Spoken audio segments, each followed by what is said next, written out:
Hello. I'm a little bit early, 10 minutes early. If there's anybody on there, you tell me if you can hear everything okay.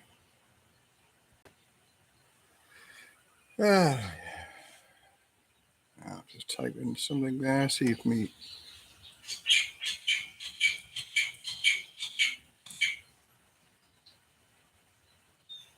Okie dokie.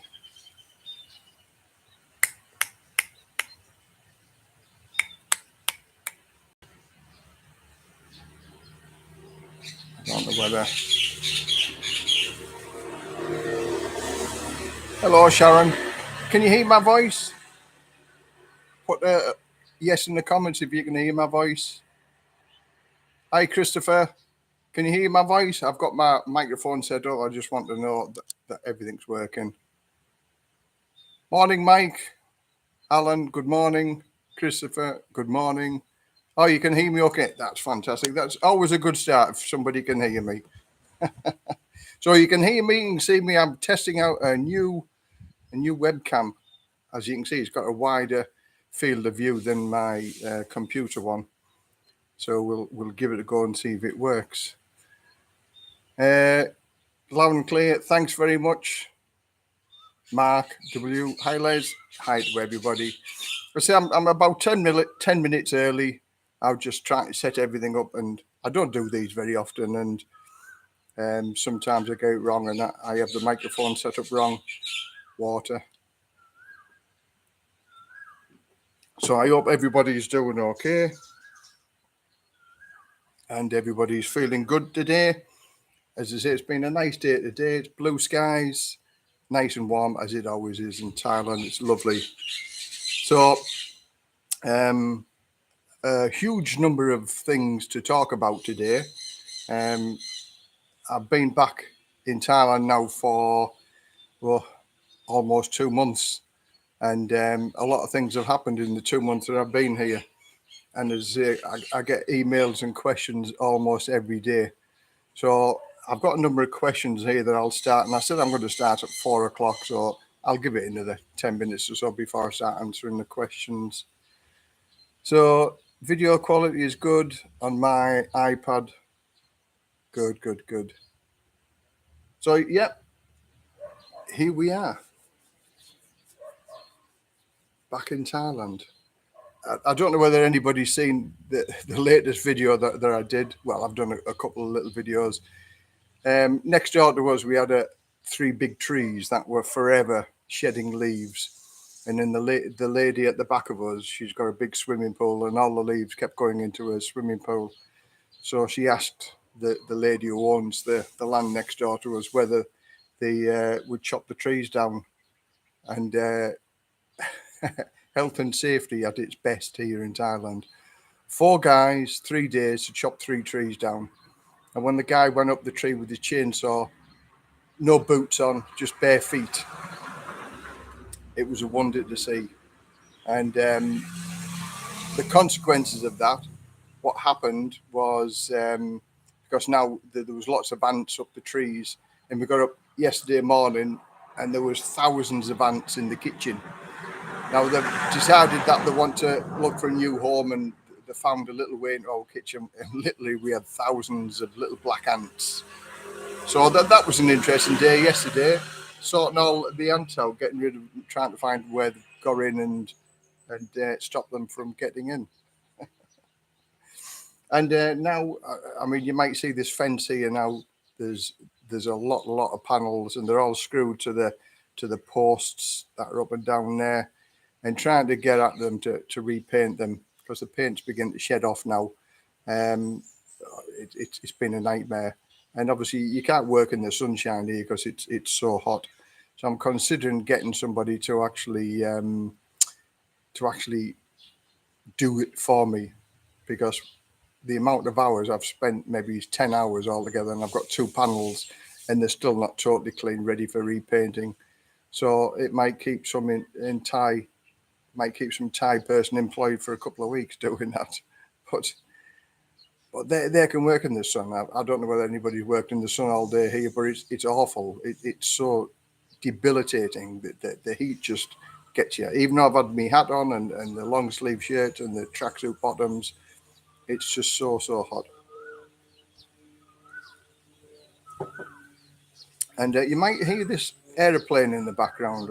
I met one of my subscribers the other day, and he was telling me, I thought it was just an airplane doing flights or pleasure flights and things like that, but it isn't. It's a parachute plane, so it keeps taking people up, and they jump out the aeroplane, and but it comes over at least 10 or 15 times a day. So if you hear the plane in the background, that's where it is. So we've got 31 people already, and we're 5 minutes to go before we are due to start. So has anybody got any questions for like 5 minutes before we actually start? Farang Travels, hi Les. Gorgeous Thailand, hi Les. Mike Jones, video quality is good, thank you. Dean Fisher, yeah, we can hear you. Mark W, hi Les, blah, blah, blah. Yeah, lovely. Thanks very much. Everybody can hear me, that's good. So, 10 minutes ago, 5 minutes ago. So I'll start off, we're only a couple of minutes or so. Oh, Ben, hi Ben. Australia. I was in Australia, I liked Australia. 8 of the top 10 most things that can kill you living in Australia. And I met a few of them. Brownback snake, the Portuguese man of war, funnel web spiders. So, yeah, I liked Australia, but it's much safer here. We don't have any sharks. The only things that can potentially kill you is we've got a few poisonous snakes. But I've been here for 11 years and I've never seen a cobra. I've seen lots of grass snakes and things like that, but I've never seen a cobra. And I hope to God that I never ever do see a cobra in our garden. I think we make too much noise for snakes to be settled here. 40 people viewing and the numbers are still growing. Thanks very much for tuning in. So, all right, got any plans to travel around Thailand, Les? Well, I've just done a couple of videos. We went to Phetchabun, and I've still got a couple of videos. I'm just falling behind with my editing because since I come back, I've been back a couple of months now, and the list is just very long of all the things that I'm going to do.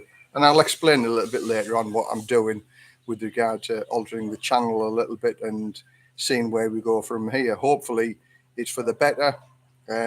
It certainly be the better for the viewers that I've got. Traveling around Thailand, yeah, we're going to Pattaya next week. I want to do a little bit of business in Pattaya. So me and the wife are going down for a couple of days, going to meet a couple of friends there and let our hair down for a couple of days because we just park the car up and we can go eat wherever we want. Live band entertainment, and it's a nice break. So Pattaya, and then in the future, I can't think of anything really offhand. Apart from Koh Samet, I've got a couple of new subscribers who've just moved into the area, so we said we'll go with them to Koh Samet just for a day or two, just to show them the ropes and things like that. A few people have looking around the properties.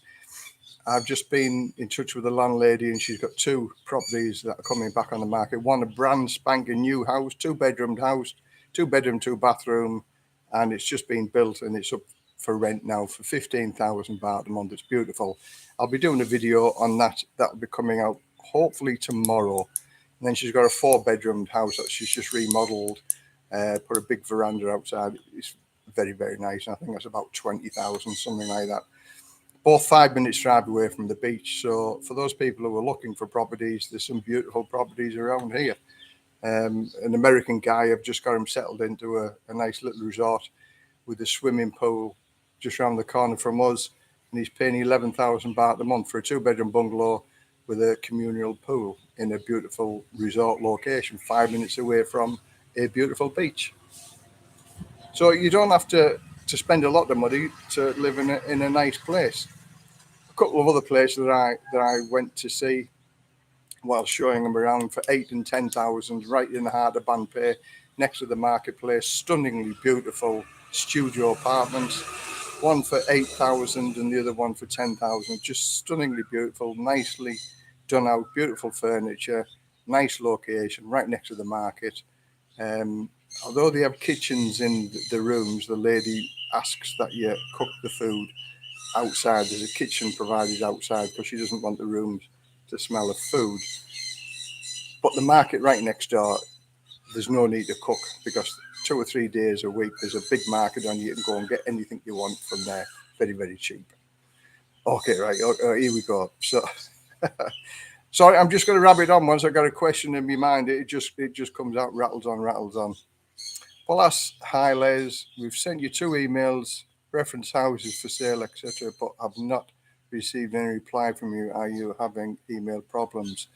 I'll need to have a look at my spam. Sorry if anybody doesn't get an email from me, it's very, very unlikely, and I'm sorry if you don't. But I've had a couple of spammy emails, and I'll have to go through my spam ones. But first thing in the morning when I get up about 7 o'clock in the morning, and every morning without fail, I reply to my emails and my comments on my YouTube channel, because if you're prepared to leave a comment on my channel, it's only polite of me to reply to the comments that you put. And I thank everybody very much for putting the comments on it. It gets the algorithm working, and it creates conversation and things like that. I always reply to everybody, but if somebody puts something that they shouldn't be putting on the channel, rude, bad mouthing, and then they just get deleted. So, okay, right. Question is, I've noticed a number of small electric stand on scooters in Thailand and other videos. Are they allowed? Yeah, the electric scooters are actually gaining traction here. In Vietnam, they're everywhere, and they're gaining traction here. There's some incredibly cheap ones for 8,000 baht, but it's like everything else, you get what you pay for. And if you want a decent electric scooter, maybe you're going to be paying maybe up to 30,000 baht, which is probably half the price of a motorbike. There's little black flies, so excuse me for rubbing my nose, but little black flies are everywhere now. Legality wise, you don't have to wear a helmet if it's electric powered. But in England, you do have to wear a helmet if it's electrically powered, and you have to have insurance.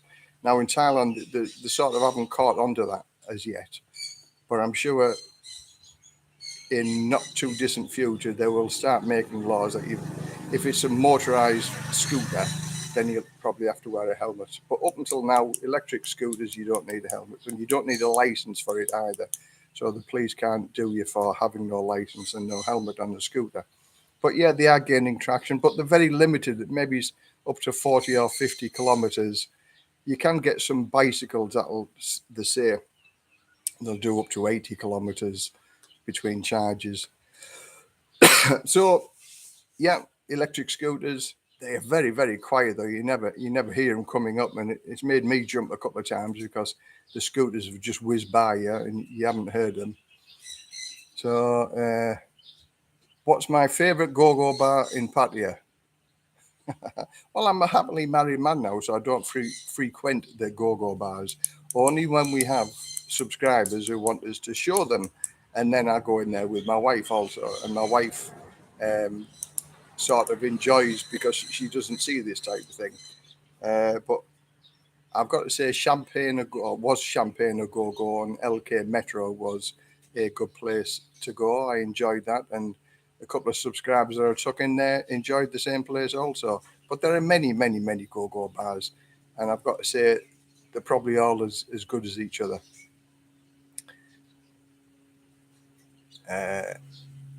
Can't see Les attending go. I've had my time in go-go bars when I was first over in Thailand. As anybody that comes to Pattaya, it's a man's playground, is Pattaya, and you can take advantage of everything that's on offer.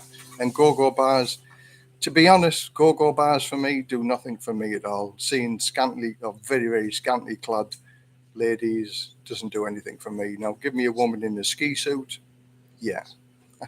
That's in my skiing days when I used to go skiing. So no, we go down to Pattaya next week sometime. We shall be visiting the scooter bar on Soy Bacau and LK Metro. I love the scooter bar. It's my era type music, and it's a fantastic place to go, and I love it there. In fact, I just like Pattaya. We'd be going around Tree Town, things like that, because of the bands and the food. You know, we're going there for a couple of days, and we'll see what happens. We have a previous email, you know. Oh, we've had previous. Send me another one today, Paulas, and I'll have a look after I've done the stream tonight. I'll be here for a couple of hours, so after 6 o'clock-ish or something like that, maybe 7 o'clock, then I'll have a look, and then. So I do apologise if you haven't had it, and if we've had some communications, it shouldn't go into me spam. David Barger, hello.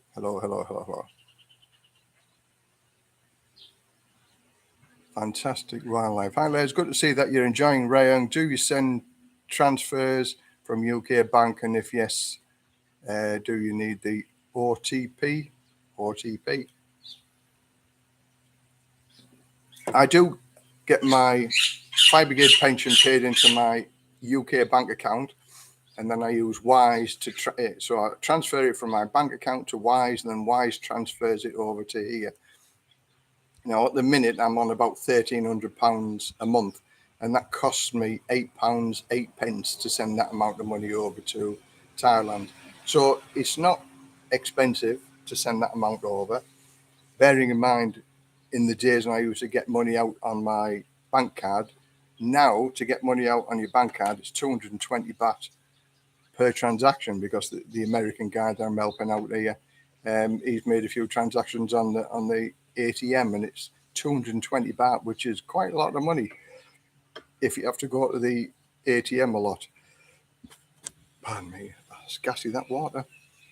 So I just get your bank set up, and that's the easiest way to do. Transfer wise, so that's that. What would you say are unexpected costs of living in Thailand as a British expat? Unexpected costs, maybe a few fines every now and then. Now, I do everything legal. I've got my driver's license for my motorbike. I've got my driver's license for my car. I follow the rules. I don't speed. But I did get fined the other day.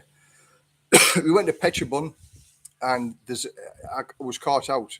The sat-nav said, keep right at the fork, keep right at the fork, when we were coming to the toll booth. So I kept right at the fork, and I went through the M-Pass system now. So whereas before you used to have a little card and you used to go through a faster system, you just showed your card and it waved you through. Now the M-Pass system, this is in Bangkok area, but I'm sure they'll roll it out to other places. They just have a little contraflow, and you just go, and there's no booths to go through, and the cameras take a photograph, and if you've got the M-Pass system, then it just takes it off your card automatically. Now, I got caught twice, and it was only the second time when I read the big yellow notice saying that, you know, if you don't pay the through the toll booth, you're going to get fined 10 times what it's going to cost you. And the twice it was going to cost me 30 baht to get through the tolls, but because the sat-navs, they're going through Bangkok, the motorway section type of thing, it said keep right at the fork, so I did, and I avoided the toll booths. So I've just got to pay now 660 baht because I did it twice. I won't do it a third time, that's for sure. Well, 660 baht, what, 15 quid or something like that? And that's the only traffic fine that I've had in the 11 years that I've been here, apart from once motorbike that I lost the tax maybe 10 years or so ago. So no, unexpected costs. Health insurance, maybe if you haven't got health insurance, whereas in England you just go to the doctors or you go to the hospital and it's sort of free. Here, if you go see a doctor, you've got to pay every time. So, but if you've got medical insurance, and I've got medical insurance, but if I just go to the doctor and he looks at me and he says, blah, blah, you take these tablets, 6 times a day or whatever, then I have to pay to go and see the doctor because I haven't been admitted to hospital. My insurance covers me for if I get into hospital, but it doesn't cover for outpatients cover.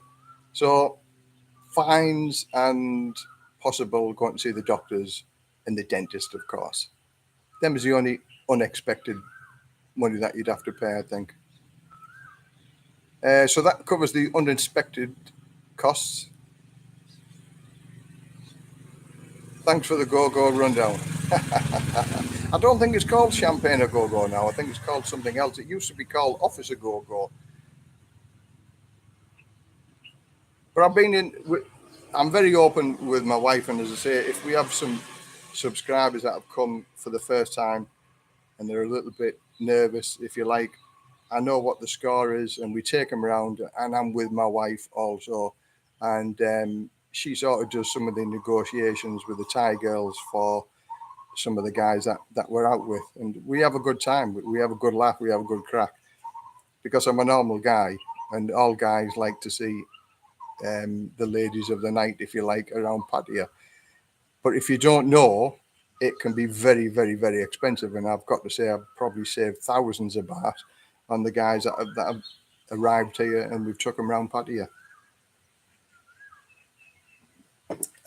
But when you know somebody who knows, there's a few people on the YouTube vlogs in Pattaya that will help you out as well. So take the advice that other people have got to offer, listen to their wisdom and wise words, and then you won't go far wrong, because you can get stung here for a lot of money in such a short time, and you have to be careful. I'm from the US and have my Social Security directly deposited into a Thai bank now. Well done for that, because again, this American guy that's just come over here, that's what he's trying to do now, to get his Social Security paid into a Thai bank. But he has to open up a Thai bank and we have to sort the visas out, blah, blah, blah, blah. So we're going through the process now. He's only been here for a few days, but he's sort of finding his feet now, and within a few days, he's decided he ain't going to go back to America. This is where he's going to live, because he said it's far cheaper to live here than it lives in America. So now we're just getting that problem sorted out, getting it transferred to a bank and opening a bank, because opening a bank account here isn't as easy as lots of other places. But when you've got a few contacts, then it helps to lubricate the wheels of motion, if you like.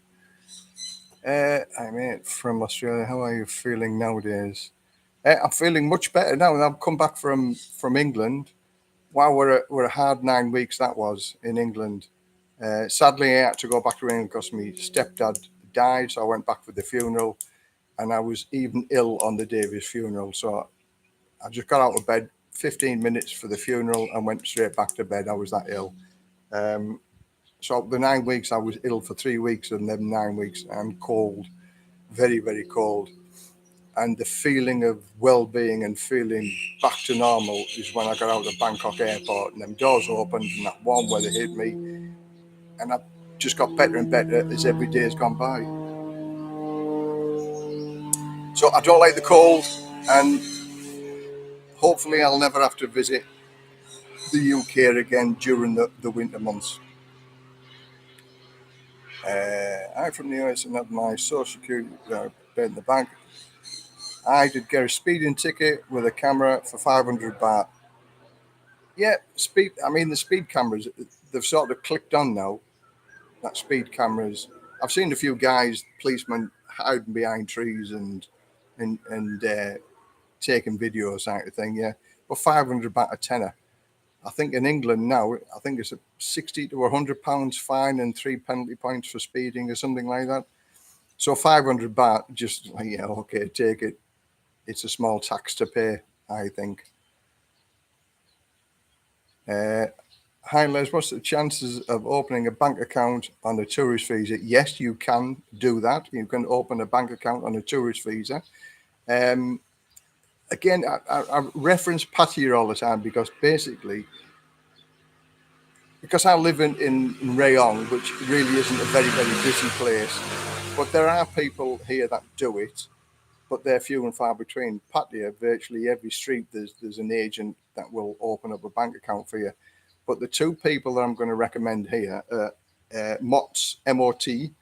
They will do everything for you. They'll open a bank account. I think it's 3,500 baht, and that includes the 500 baht that will be left in your account. So in essence, it's 3,000 baht to open up a bank account. Key Visa. Now, sadly, Darren's gone, but I believe now there's somebody else has taken it over. They will do a bank account, open a bank account for you. But for anybody who lives in Chiang Mai or Pai or anything else like that, just go and see a visa agent, and a visa agent will be able to open up a bank account for you. It's not as easy as what you think, unless you've got a big chunk of money to put in. Then there might be a little bit more open about opening a bank account. But if you've only got a few thousand baht, then it's very rare that you're going to be able to do it. But it can be done. Hi Les, Rayong, is there a visa agency for a long stay to help us do all the visa? Yeah, there is a visa agent in Rayong. My friend's got dementia, so she sorts him out every year. She keeps it in her diary when she needs to contact him. She does all his 90, she does everything for him. She does his visa renewal, his 90 days, does everything for him. So yeah, there are various people around in Rayong that will do that service for you, and even pick you up at the door. Again, this American guy that I'm trying to help out with the visa, she will pick him up at the door, take him to Pattaya, do all the visa, open up a bank account, etc., and bring him back here as well. So what more could you ask? Door-to-door service, which is very good. Where is the best place to buy a car in Rayong? Oh, well, right. Buying a car. Oh, yeah, Shad, that was one of the questions I was going to have. So, yeah. Buying a car in Rayong. Now, it depends whether you're going to pay cash for it, whether you want a new car or whether you want an old car. But again, Pattaya, there are a number of agencies in Pattaya. It's called Rent to Buy. So you can start off by just renting the car for a week or 2 weeks to see if you're happy with it. And then if you want to carry on buy it, they will set up a payment agreement that you'll pay. So there's no Thai banks involved. You're just buying it straight from the owner. And I think he's got about 150, 180 cars that he's got up for sale. So you just rent it, and if you like it, you just carry on and pay for it. And all you need to do is just show your passport and your address where you're living at, and you can buy it through them. I've done a video, must be 2.5 years or so ago now, buying it, because that's how I bought my first car, because I didn't want it in a Thai person's name, and I bought it on a rent to buy agreement. Now there's a few places in Pattaya that do this or offer this service as well. So that's one way of doing it. It will be in your name once you pay the last payment. Right, Dave Baker. The air quality affected me in Bangkok, but the sea breeze in Pattaya seems better. Yeah, Phetchabun. When I went to Phetchabun, there was a definite haze in the skyline, but that was up north, and there's lots of people in Chiang Mai. This is the burning season now, where they burn all the sugar cane, and in Malaysia, not Malaysia, in Laos and Cambodia and things like that. So there's a lot of air pollution because of the burning season. I think in Rayong, where I am, I don't really suffer from anything like that. It doesn't look polluted. It doesn't feel polluted. I'm okay with it. If it is polluted, it's at a low level where we live. So I can't complain. But for sure, when we're in Phetchabun, right up on the mountains, you could definitely see the haze. and that probably was all the smoke. That was it. Matthew Fryer, hi Les. Please advise not to bring back Les. Please advise not to bring back Les, top man. Don't know what that is. Okay, right. I'm going to start a couple of questions off people have sent me, and then I'll go through more questions on here. Hi Les, how's it going? I'm making the most of a sunny day here in the UK, down the allotments, preparing for new seasons, having a coffee break now. On the allotment, I loved allotments. A man in his shed. Every man has got to have a man cave and a little shed. And it's a wonderful feeling because you can just get away from everything and just go, because ladies don't like man caves. Okay, here we go. Avro, I don't know. I haven't seen you on here yet, Avro, but Avro, he's got 2 weeks to go before he's come to live here in Thailand. So, Avro, fantastic. 2 weeks will soon pass. You'll have the sleepless nights because every night that gets closer to come and live here, you'll be thinking all excited. And your list is going to be a big, long list once you get over here. But you'll enjoy it. Just work through it slowly and surely you'll get there.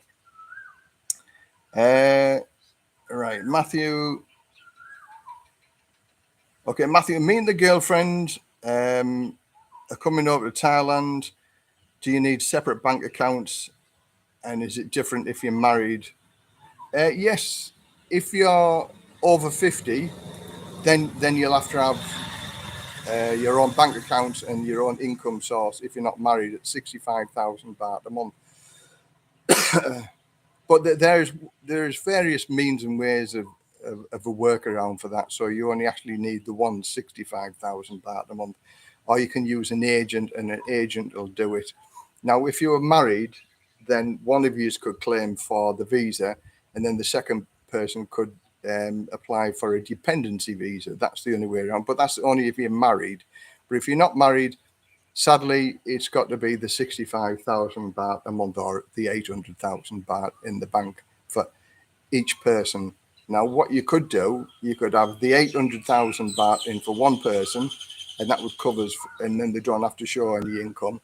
And then the 65,000 baht coming in every month would cover the second person. Or go and see an agent, and an agent will sort everything out. There's ways and means of doing everything around here, and it's just finding the cheapest way of doing it. There's a lot of people slag off agents, but agents have their magic wands and can make things disappear. And as in Rome, do what the Romans do. As in Thailand, do what the Thai people do. It's a country that the wheels of motion get oiled by brown envelopes, and it happens here. Get your head around it. It does happen here. It's a fact of life here. Nobody's ever going to stop it. So the people who criticize it, it's just the way it is. So enough said about agents and that. Okay, a question off the viewers now. Yeah, Billy Bob. Yeah, Darren. I've known Darren for 14 years. And I was back in England when he died, and I didn't know that he died because I didn't read my email messages, and it was only when I was sending a subscriber to Darren to go and get his visa sorted out because he had a few problems, and he told me he died. And that's one of my little jobbies I'm going to be doing when I go back down into Pattaya, is go and have a word with the new owner of Key Visa and sort of, form our relationships again, because I don't know the new guy that's done it. But I sent lots of people to Darren and Key Visa because he knew his stuff. And if Darren couldn't sort you out, nobody could. He was a true gent. And he just helped everybody out. And he was a nice man. It's sad to see that he's died. But we never know when our number's up. We all know how much money we've got in the bank, but we never know how much time we have left. So enjoy the time that you've got here every day. Okay. Somebody asked about the update on the 45 days visa. As of today, I've looked at the news and I still couldn't see no updates. But there's like Thai elections going on at present, and I think everybody's full of, electioneering and things like that to sort the problem out that needs to be sorted out. This 45 days. I think it's a fantastic idea. They want lots of tourists here. They should extend it. There's talk about extending it until the end of the year. Let's hope that they do, because 45 days is a wonderful time. And then you can extend that by 30 days. That gives you 75 days, which is great for those people who want to stay here for longer than 2 or 3 weeks. It's brilliant. But it gives a little sweet spot of 75 days, and anything after that, then you have to do a border run and things like that. Now that's where it gets a little bit silly in my mind, unless you fly out. And if you fly out and fly back, then you get into the 45 days. But saying that, I have one guy that comes to our breakfast club, and he went out on a bus and come back and got a 45-day extension, which was good. Because normally if you do a land crossing, you don't get 45 days. You only get 30 days. So anyway, I think each border place has its own view on this, and long may it be the 45 days. It's a fantastic, like the STV, special tourist visa, when that was on the go, where you could stay for almost 9 months. That was brilliant. They should bring other little visas like that back, because that just helped many people stay here for a longer time than normal. But the only disadvantage with the STV is that you couldn't renew it, you couldn't do anything, you had to leave the country at the end of the 9 months. But swings and roundabouts, let's hope they get the visas sorted out. Okay, let's have a look. Mark in Thailand. Good afternoon, Les. Good afternoon, Mark. I've busked in Redcar many times, bagpipes, stood in the blue clock. Good people there. I live west of Durham. Must say, love your blog. Stay safe. Thanks very much, Kenneth. I did my training, my 5 year training in Durham, Frammelgate Moor. Loved the place, loved Durham. I was there for 12 weeks, and I went out with a girl from Frammelgate Moor for 2 years. And so Durham holds some good memories for me. And I like Durham. It's a beautiful place. But Redcar, it's got its moments, and it's given me a great opportunity to do the things that I want to do by working in England. So I'm forever grateful for the fire service and England, which provided me the opportunity to spread my wings and fly to other countries and look outside of the box. And I found that there is a better life outside of the box of the UK. So anybody that's thinking about it, about trying a new life in Thailand is a wonderful place. You won't regret it. Or majority of people won't regret it. There are so many people say it's too hot, it's too sticky, they can't get over the language, can't get over the culture, can't get over the spicy food. So it's not for everybody. But I love the Thai food. I can eat spicy food. The Thai language, I'm still getting my head around that. But I've been here 11 years and I can get by without speaking Thai. Another question from a subscriber. UK bank card, it's been cancelled. They got the bank card sent from England and it was cancelled or something like that. Now, my bank card had to be renewed and it took 7 months before my card actually arrived. 7 months. And the letter hadn't been opened, it hadn't been tampered with, it hadn't been sent back to England. It just took 7 months to arrive for some reason. So after 2 weeks, I cancelled the card, and another one was sent to my sister's house. And so I got the numbers off there, and I transferred some money while she had all of the card. And then I knew I was okay for another 4 weeks before I had to do it again. And thankfully, the second card that she sent arrived within 4 days from being sent, even though it was recorded delivery. So these things happen. Again, the American guy trying to get his card from America, they said 3 days, and it's 5 days later, and he still hasn't got it yet. But ringing him up, they said, "Oh, it should be here tomorrow." Where it's like everything else, tomorrow never comes. It might not come tomorrow. It might come Tuesday or Wednesday. But you have to make a plan B just in case these things happen. So let's have a look. D in Isan. Good afternoon, Les. Good afternoon from the Isan. Stuart, hello, Les. Hope you're well. How much is it to fill your tank on a moped Honda? Oh, about 120 baht. 120 baht to fill it to make it very full. People ask me that, the economy of the car, how many miles to the gallon or kilometers to the gallon do I get? And the honest answer is, I don't know.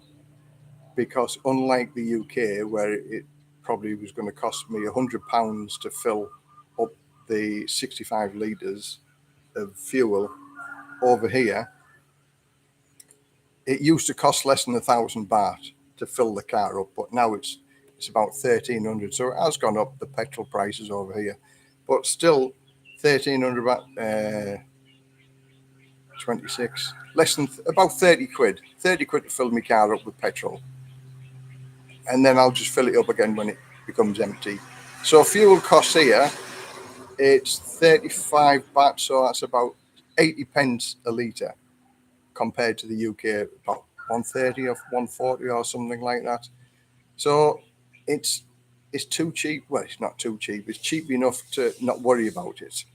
And like to fill a moped up for 120 baht, which is, next to nothing. And there's so many garages around that you can just fill it up. Don't worry about the fuel costs over here. My electricity bill over here is, and I've said this to many people, and many people still don't believe me, but it's between 600 and 800 baht a month, because we don't use the aircon, or we use the aircon very, very little, because my wife doesn't like the aircon in the bedroom. So we have a fan on in the bedroom all night. But saying that, I could bring on to another topic. Now our roof, you'll see the roof behind us, it's already been insulated with the silver foil. So what we've done, or what I've done, is double insulated the loft. I've put some roof ceiling insulation in the loft over our bedroom. And what I've got a solar panel that operates a car radiator cooling fan, and that sucks all the hot air out through the bathroom, in the bedroom. And by having this this insulation on the bedroom, it certainly does keep the bedroom a little bit cooler than the rest of the house, because we keep the door shut. And now I'm going to insulate the rest of the house as well with the insulation, because it does keep the house a bit cooler. Because even though we've got that silver foil up above there, it does radiate down into the room. And now we're coming into the hot season, and anything that you can do to stop that heat from coming into your house is better. And like I say, we could afford to put the air conditioning on a little bit more, because at 800 baht, it's still not a lot of money to pay. There's people I know paying 5,000 or 6,000 baht a month for the air conditioning. So our electricity bill is very, very cheap. So I digress. £1.50 a litre here in Ooh, £1.50. £1. I don't know how much it is for diesel here. Diesel is, I think the government put a cap on it for how much it is, but it's still a lot cheaper than £1.60.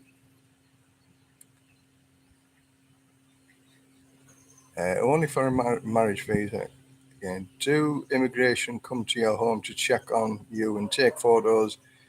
It's just a hit and miss. Yeah, as Don answered there. Yeah, that's only on the marriage visa. A retirement visa is such an easy visa to get. You don't need a lot of paperwork. You can do it from here in Thailand. 15-20 minutes and you can walk out of immigration. If you've got all the paperwork with your retirement visa for a year, then you just do a 90-day reporting, which can be done online, so you don't even have to go to the office. A marriage visa can sometimes be a pain in the backside. The amount of paperwork that you need, and then every year the immigration police come around, check that you're living there in your house and check the photographs. And like this year, we've done it for 4 years, and every year they ask for more information. It's never too much information that you can't give it, but it's just that you go to the office. The office where we live is 45 minutes away, but you get there and she says, I want this or I want that. So then you've got to come all the way back 45 minutes to get the information to take it back the following day. I think it's just she wants to show what power she's got. I don't know, but it's never too much. So we always, now we go a week before it's due. So if we're lucky and we got all the paperwork there, then it'll be done and dusted on the same day. But we always go with the expectations of have to go back a week later with the extra information. But if you do it within a week, then she remembers what you've been saying, talking about. So then you've got a little bit of argumentative power where they say, listen, well, you said last week that you're going to blah, blah, blah. Anyway, let's take it a week to prepare all the paperwork, do the running around for 11 and a half months of no fuss and no carry on. Just every 90 days do your reporting. It's not that difficult at all. It's not that difficult to live here. Some people make a mountain out of a molehill for living here, but everything can be done. And for those people who don't like paperwork, an agent will do it all for you. He'll do the 90 days, he'll do the visa renewal, and you never, ever have to set foot into an immigration office again. Ways and means of doing it. But of course, that costs you to have that flexibility. Les, what mobile phone package do you use? Pay as you go. I don't have internet on my phone, which can be annoying to some of my subscribers because I've given my number and some people want to call me on WhatsApp or Line, but I don't have internet on my phone for the reason, because if I had the internet on my phone, which means then my WhatsApp and my Line is bing, bing, bing, bing, bing, bing, bing, bing, bing, from the various chat groups all the time. So I don't do it. So for those people who want to phone me up and have a chat with me, then I've got no problem whatsoever. Just send me an email, arrange a time and a date, and we can have a chat. But I'd please accept my apologies that I don't have my phone on all the time for the internet service. But I spend less than 200 baht a month on the phone calls on the pay-as-you-go basis. To get a SIM card over here, you've got to show your passport. You just go to one of the phone booths that sell the phones and things like that. Like again, my American friend went to get his new SIM card put in. 50 baht for a SIM card. Look at your passport. He'll set it all up for you. Then you just put a couple of 100 baht on for your credit. But you can get internet services for about 400 to 600 baht a month, inclusive of calls. But I've never really bothered about that, because if I want internet for the day is when we go visiting anywhere, like we're going to Bangkok or went to Phetchabun, it's 23 baht a day. So we put it on, we use that for the hotspot sharing. So my wife puts the music on our little radio thing, and it's enough to run Google Maps, and that gets to where we want for 23 baht. So no need to spend 400 or 500 baht a month on the internet. That's my opinion. That's the way I do it. We run the aircon at night. We live pretty much the US lifestyle. The electric bill is about 3,700 to 4,000 baht a month. 3 bedrooms, 2 bathrooms, 5 aircons. But we only really use 2. Yeah, but that's still a lot cheaper than the electric that you'd probably pay in America or certainly the UK. The UK is very, very expensive now for electricity and gas. So swings and roundabouts, really. You know, it's if you feel the cold. I mean, there's a girl that I knew that loved the warmth out here, and then she was a single girl, and then she ended up getting used to the aircon. So the doors were closed all day, and the aircon, and she never came out. And her electric bill was always 5,000 or 6,000 baht. She had a lovely house with a swimming pool, but she preferred, because she said she was too hot in this country, so she was preferring to sit at home all day with the air conditioning on, which again just runs the bills up. So you've got to get used to the warmth. You've got to get used to the stickiness. Like now, we're getting to warm season, and it's going to be sticky. It's going to be a little bit uncomfortable. Then once the rainy season comes, it cools everything down again. So there's 3 seasons in Thailand, really. There's hot, hot, and even hotter. And we're getting to the really, really hot season now, hot and sticky. It lasts for 3 months, and then the rest of it is okay. All right, Les, lovely warm day there. Lovely day here, but cold. Midlands, UK. I never minded it being cold in England as long as it was blue skies. I could put up with the cold because you put your jacket on, and I always had my fleece on. I don't think there was a day that I didn't have my fleece on in England when I was there for nine weeks. But it's that greyness I didn't like. But I mean, look here, we got blue skies. Fantastic. Blue skies, sunshine, just makes you feel good. But grey days, I maybe suffered from that sad seasonal something order, whatever it is, sad. But it's a good name for it because, as I say, grey days, I never ever like grey days. Bob Davies, I use an agent. Saves me grief. Again, there's lots of people use agents. I've got nothing against agents, but I prefer to do it myself. And I have ways and means of doing it yourself and saving a lot of money, because if you do it yourself, everything is possible here. But agents have their magic wand and they make all the problems go away for a small fee. Visa agent stress-free, yeah. Unlimited data, 350 baht a month. Yeah, fantastic. Do you partake in any sports like golf, snooker, bowls, or things like that? Are you near a golf course? No, don't. I've never been a sporty person. My sports that I used to like doing, I used to do paragliding, I used to do scuba diving, I used to do skiing. Skiing is impossible. Paragliding here, the thermals are too strong. Although there's a lot of people do paramotoring, but I never really liked paramotoring. A big noisy fan at the back. The beauty of paragliding is because it was quiet, but having a big paramotor behind you, no. Scuba diving, no need for scuba diving over here because there's so much to see just snorkeling around here. So we do a lot of snorkeling. Golf courses, there are world-class golf courses here. Not that I play golf, but I know a couple of people who play 2 or 3 times a week. And the golf courses over here are pristine, absolutely stunningly beautiful, well kept, well maintained. And of course, the 19th hole is always liked because it's a nice place to go and drink and socialise. It's expensive. I think it's something like £60 a day. So by the time you pay your golf fees, it's expected that you have a caddy and a golf cart, and obviously the tip that you give to your caddy. So it can work out £60 a day if you're into playing golf. But sorry, I'm not into playing golf. I don't like snooker. I've never played bowls, things like that. I'm not really a sporty. My day is filled with everything anyway. Sometimes I go to bed on the night time and I'm thinking, where's today gone? I do loads of things. And I'm honestly 100% truthful when I say I'm never bored here because I've always got something to do. Never, ever bored. So, sports. If you want to do it, partake in it. There's plenty of things that you can do around here.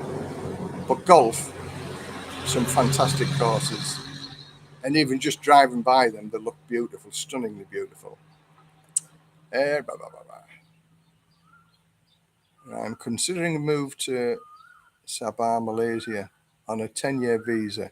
The Thailand visa seems to be a big, sordid mess and not straightforward, especially if you want to stay single. Greetings from Kazakhstan. Is any visa in any country straightforward? I've got to say, I think everywhere's got its frustrations, if you like. For a single guy here, as long as you've got 65,000 baht a month coming in, it's easy peasy. It's easy to renew it every year. If you have the 800,000 baht in the bank, it's even easier. It's probably one of the easiest visas that you could get worldwide, because it's not difficult to get, and it's not difficult to maintain it. Once it's set up, it's easy. In and out the office, 15, 20 minutes once it's set up. So that can't be much easier than that, really, can it? Malaysia, I've been to Malaysia, Kuala Lumpur and things like that. I liked it, but I've got to say Thailand for me is a much nicer place. I feel more safe here than I did in Malaysia. But that's my own preferences. But would I live in Malaysia? If I ever got chucked out of Thailand, and if chucked out mean by the Thai government change all the rules and all the foreigners are going to get thrown out, I can't see that ever happening. But then I'd go to Vietnam. I love Vietnam. But again, Vietnam, there's no retirement visa. So it has its own problems, but I love Vietnam. I'd move there tomorrow if I had to from here. Any idea how much visa agents are charging? How long is a piece of string, really? But a ballpark figure on a first application, it is around 40,000 baht. But I got told today off a friend of mine who's been in contact with somebody else to get his first visa, and he was offered to get the visa for 25,000, which is unheard of. I've never heard of anybody on the first visa paying 25,000 baht. So it is. I said, be very careful, because there are agents out there who'll put the false stamp in it and charge you 15 or 20,000, but it's not worth the paper it's stamped on. So go by recommendations, what other people say about visa agents. There's a lot of people they're carrying the can for some corrupt visa agents in Phuket. Over 200 people or something like that have been missold visas. So who knows? So go with a reputable agent that people know, and for 100%, and then you won't be ripped off. But yeah, look at up to 40,000, and then every year after that, maybe 15 to 20,000 for renewal. So it's not prohibitively expensive, is it? You know, it saves a lot of chew on and paperwork, and somebody will do all that running around for you. And that 40,000 includes opening a bank account. They'll deposit the money into you, so you don't have, it's very easy with an agent, ridiculously easy. My friend got a visa. He was in and out. It took longer to go to Pattaya than to go and get his visa. So that's how easy it is, and the agents can make it that easy. That's the all retirement visa. Now there's many different types of visa. There's the OA visa, which is the visa that you can apply for outside of Thailand. But with the OA visa, that's becoming less popular now, because you need up to $100,000 worth of medical insurance when you come, and then $40,000 worth of outpatients. But what I would suggest to people, if they want to stay here long term, come here on a 45-day visa, and then once you're in Thailand, you don't need any insurance with a 45-day visa, and then you can apply for the O visa once you're here, either by putting the 800,000 in a bank account for 2 months, or having the income method at 65,000 baht a month for 2 months, and then you qualify for the O visa application, and you can do it that way. Or of course, go and see an agent, pay them 40,000 baht, and you'll have a 15-month visa. So all legal, all above board, because it happens. The agents have been here for donkey's years, and they will be here for donkey's years as well. Some people will doubt that, and some people will criticise that, but it is what it is. Like I say, as in Rome, do as the Romans do. As in Thailand, do what the Thais do. Highlights, won't there come a day when the retirement visa requirement goes up from the 800k due to inflation? It could suddenly become 1 million. It could. I mean, there's been a little bit of a scare talk about that, saying it's going to be 1.2 million or something like that. You're going to have 100,000 bahts worth of income every month. It's possible that it could be that. But then there's the rule of the grandfathering rule, that if you're already on it, you'll stay on that. And it's only for newcomers, where it might go up to 1.2 million or the 100,000 baht a month income method. But even with that, the agents will get around that. They'll just charge you a little bit more. So at the minute, Thailand wants tourists here and wants people living here and spending their money here. So I wouldn't worry too much about that. Just get in early if you can. Then you should be covered by the grandfather rules with regard to, once you're already on it, you should be able to stay on it. And of course, if you're married, that's a whole different ball game. And I can't understand why. If you're a single guy, you have to show 65,000 baht a month or 800,000 in the bank. But if you're a married guy, married to a Thai girl, then you only have to have 400,000 in the bank and 40,000 baht a month as an income method.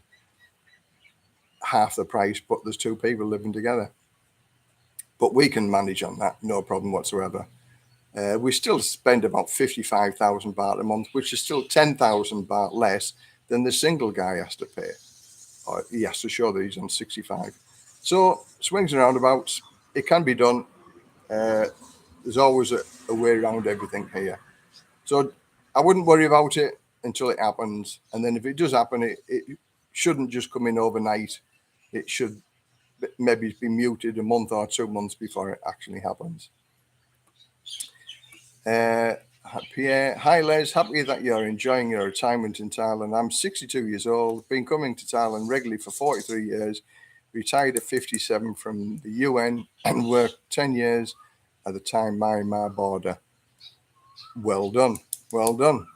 So 62-year-old, I'd take retirement. I grasped my retirement at 50-year-old, and I'm so glad that I did, because I've done lots of things in the years that I've been retired, that now 66-year-old, trying to do all of them things that I did, travel around the world at 66, it certainly, I'd be aching a lot more. So my advice is to those people, retire as soon as you can, because you'll never know when your number's up. Enjoy what you can, when you can, how you can, as long as you can. But I was just lucky. I was in the right place at the right time when I joined the fire service. I was 19 years old when I joined the fire service, and when they said I could retire at 50, a 50-year-old man was a long, long way from being 19 years old. And I didn't even think about retirement and being able to retire at 50-year-old at 19 years old. But now I got there, I loved every second of it, every minute of it. And thank you to the recruitment officer for talking me into joining the fire service. A 41-year-old, too young for a residency visa. The only visa I can see is the elite visa, which one is $22,000 for 20 years residency. Yeah, 41-year-old has its disadvantages and advantages. 41-year-old is still young to retire. The elite visa, if you've got the money, I look at the elite visa, you're just throwing money away.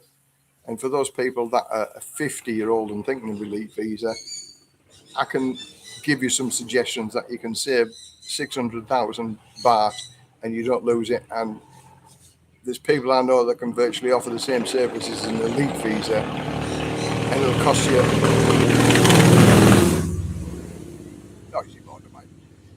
And it'll cost you a lot less than the 600,000 baht that you lose for the 5-year visa.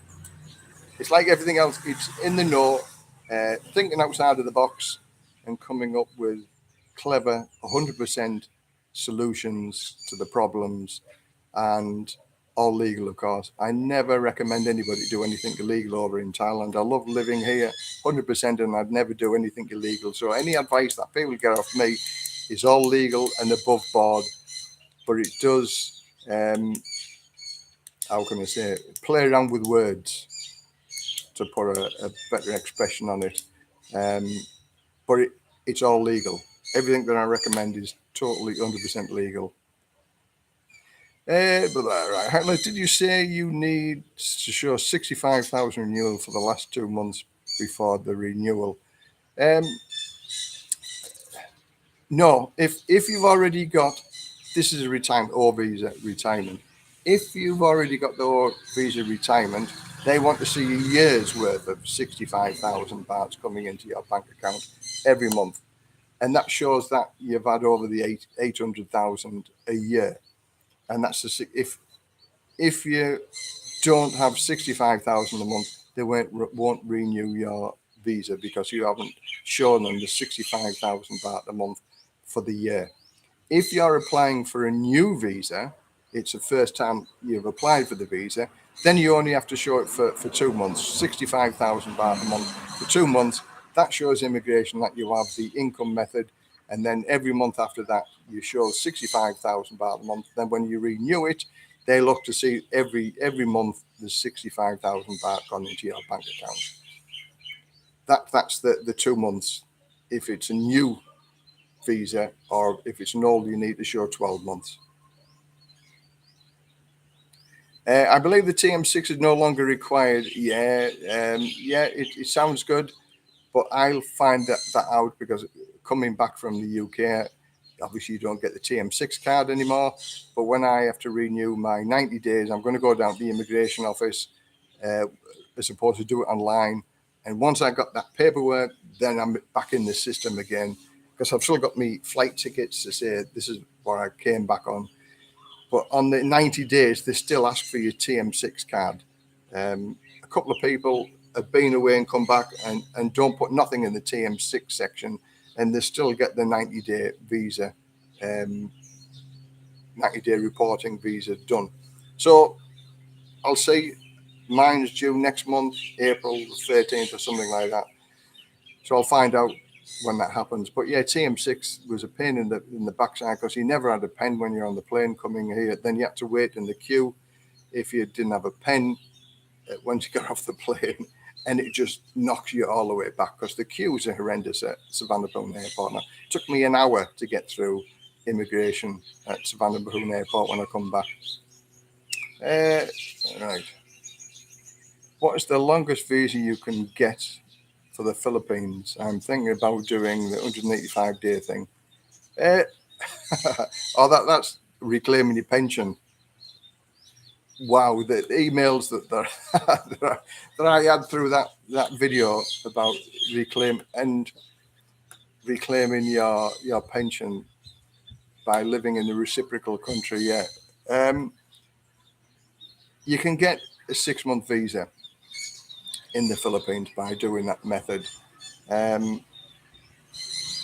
many ways of doing it, and I would say I would put it off doing that until April time, is when we get the 10.1%, and then they reckon, and we'll know by September or October of this year what the inflation rate is going to be for the next pension rise, and I think it's going to be around 7%.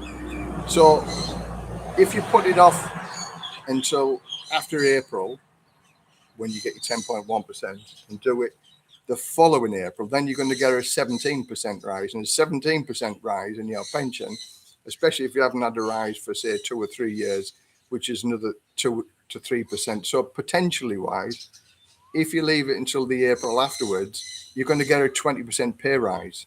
And if you get a 20% pay rise, that really pays for your stay in the Philippines, if you get what I mean. So that reduces the payback time.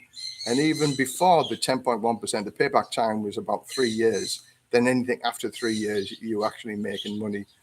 But it's a way of having a nice holiday that the government will pay you with your money to have a holiday. And if you're claiming back 20%, then I think it'd be worth it. But I'm fortunate at the minute, because I'm not claiming my pension for another 3 years. I'll be quite happy. And then hopefully if it goes down to 2 or 3% a year, and then I might wait for 5 or 6 years before I would do that. But then what I would do, I'd go to do it in 3 countries, have a little holiday.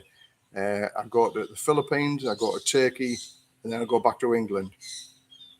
But that 185 days has to be within the financial year, April to April.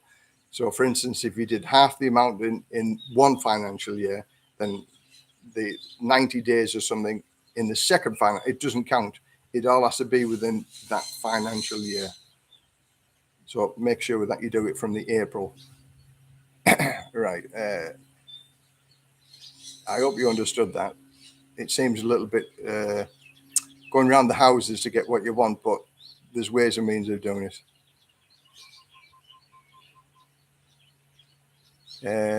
Paula, hi, Les, greetings from Jom TM.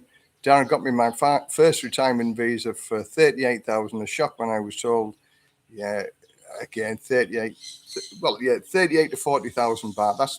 I've always been told that. So when this lady said that she could do it for 25,000 baht, I was very, very shocked at that. So I'd beware. If it sounds too cheap, there's a reason why it's too cheap.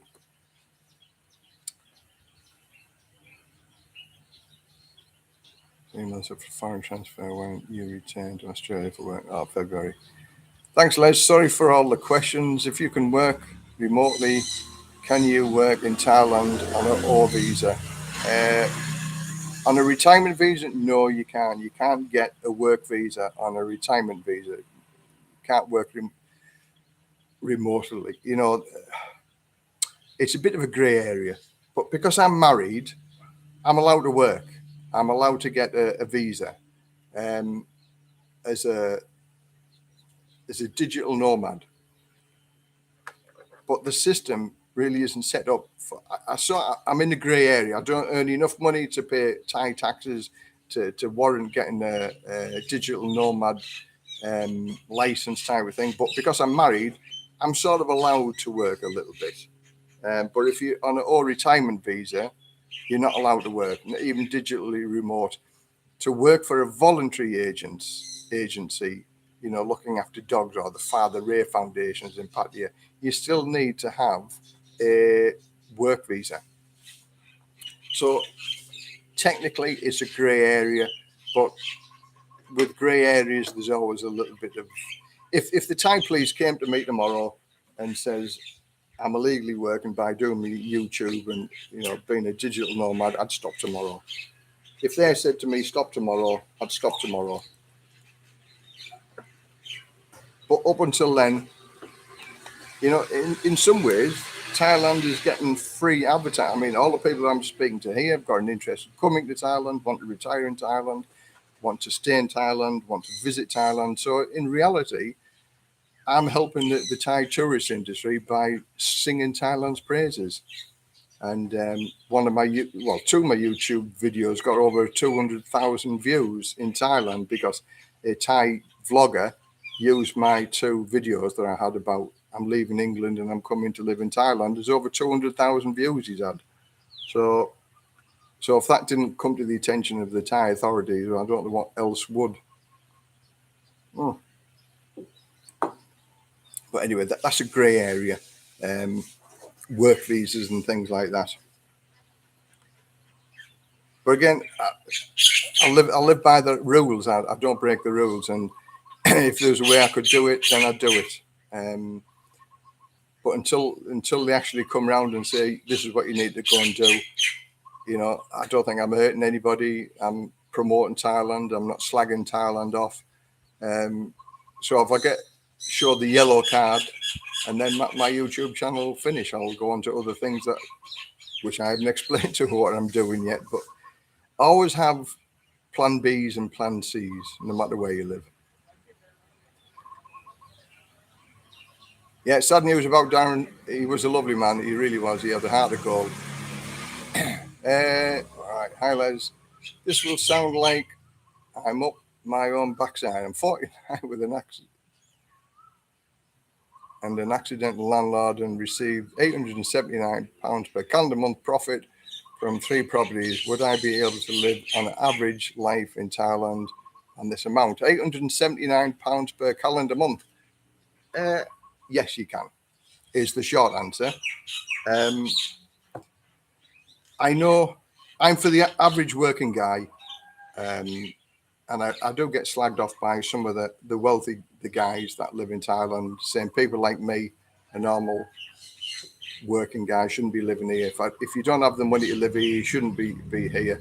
But my theory is that everybody deserves a crack at having a nice life, and why should it be just for the elite of Thailand or the elite Westerners to say that people like you, working class people, shouldn't be living here?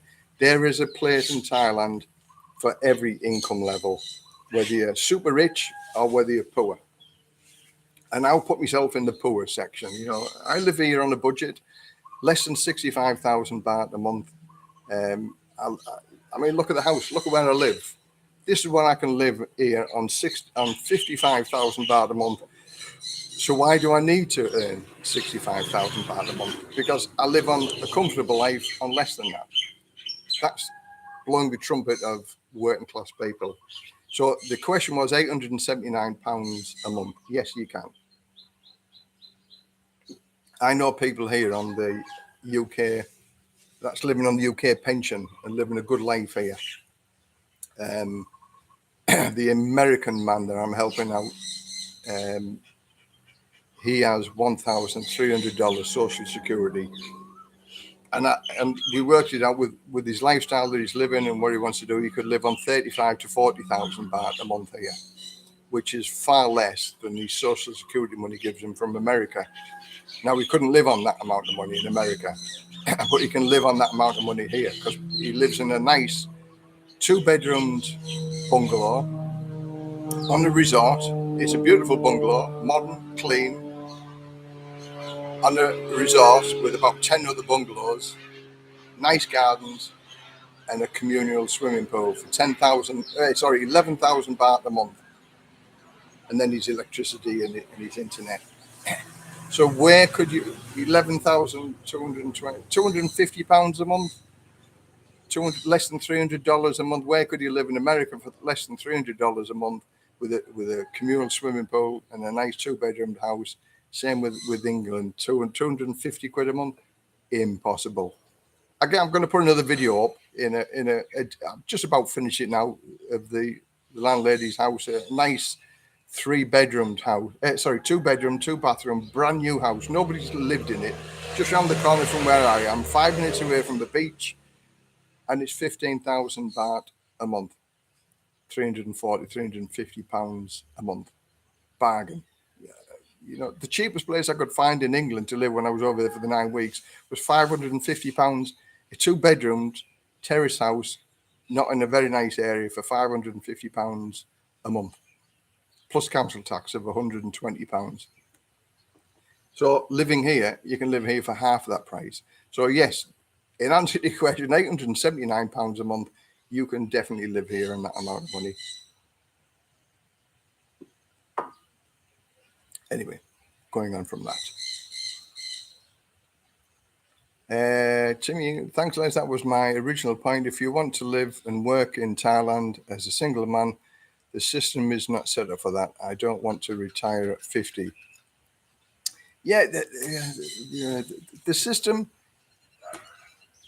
I actually would agree with the system. I actually agree with the system that foreigners can't work here.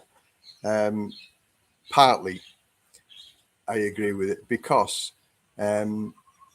Thailand looks after its own. That's why us foreigners can't buy land over here, because Thailand is a beautiful place. So if foreigners were allowed to buy land here, Thailand would have been bought up by the Russians or the Chinese or any wealthy country would have bought swathes and swathes of Thailand.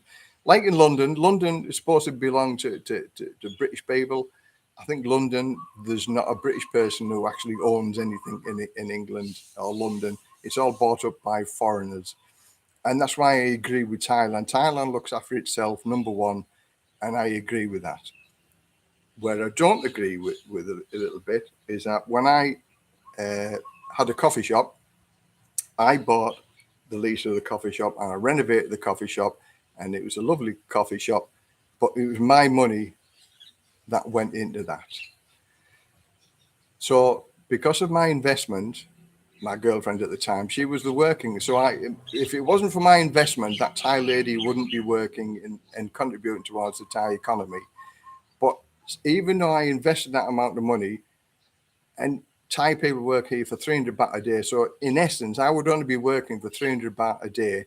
Even though I have invested all of that money, I'm not allowed to work in my own business unless I employed 4 Thai people and I had 2 million baht in the bank. And it would still cost me £35 a month with the visa fees and the work permit, blah, blah, blah.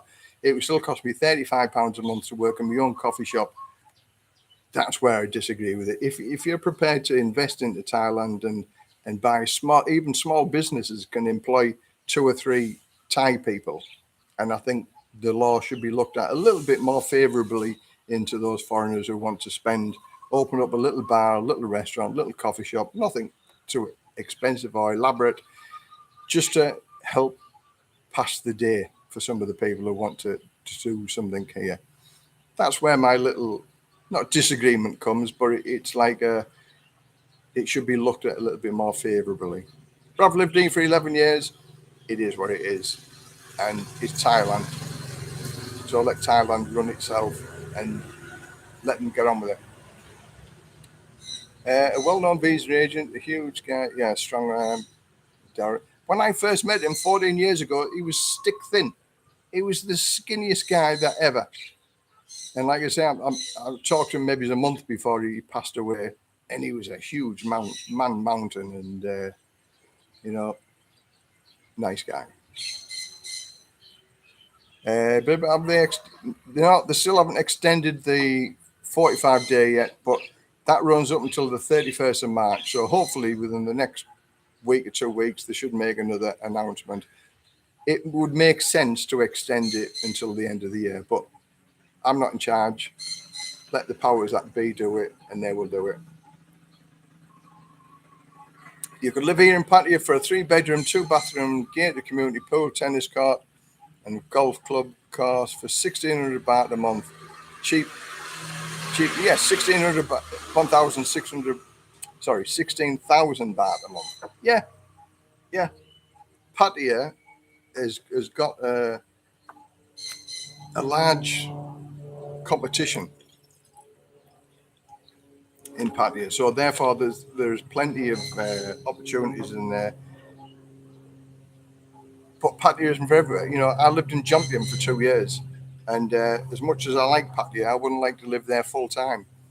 For me, I think it can cause a lot of problems living in Pattaya also because of the temptations. If you have the argument with the wife or the girlfriend, and you're going out with some pretty little thing, flutters her eyes, temptations, it can ruin everything that you have.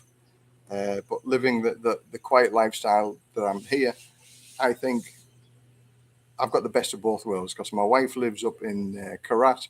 She's got a farm there. So every now and then we live the country life, the village life, the farm life. And then we come down here and we're 5 minutes away from the beach and we have everything on our doorstep here. So I live the best of both worlds and I'm over the moon living here. And although I lived in Jomtien for 2 years, that was still far enough away from the madness of Pattaya. Pattaya is a guy's play centre. And for me, it's like Pinocchio land. There's a price to pay for visiting Pattaya and living in Pattaya. But yeah, with 16,000 baht a month, fantastic. I was paying 18,000 baht a month for a condo in Chateau Dale in Jomtien. And I loved it. 65 square metre condo, beautiful swimming pool.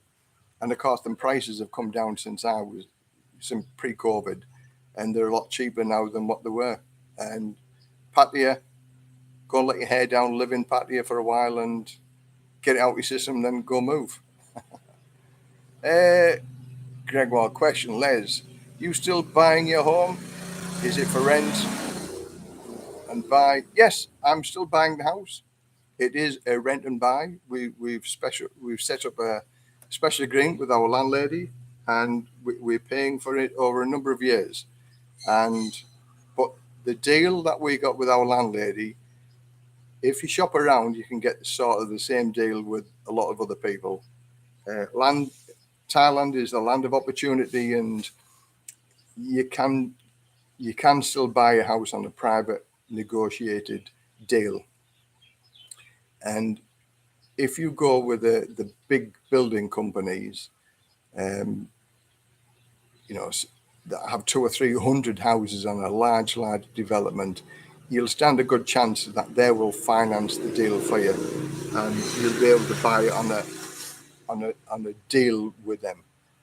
So it is possible, but if you don't have the cash to do it, it is a bit more difficult. But everything is possible here if you find the right person that will do the deal with you. But yet we're still buying the house here. It's a lovely house, and I'll never move from here because it's stunningly beautiful. The Yanks of the much easier for them.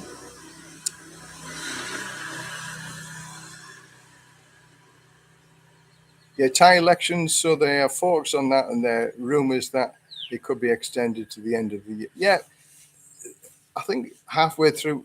We're only a few days away from the Thai elections. I've not watched any Thai news. I'm not really into it. It's going to be what it is, and once the elections are finished, it has to be over and done with in March.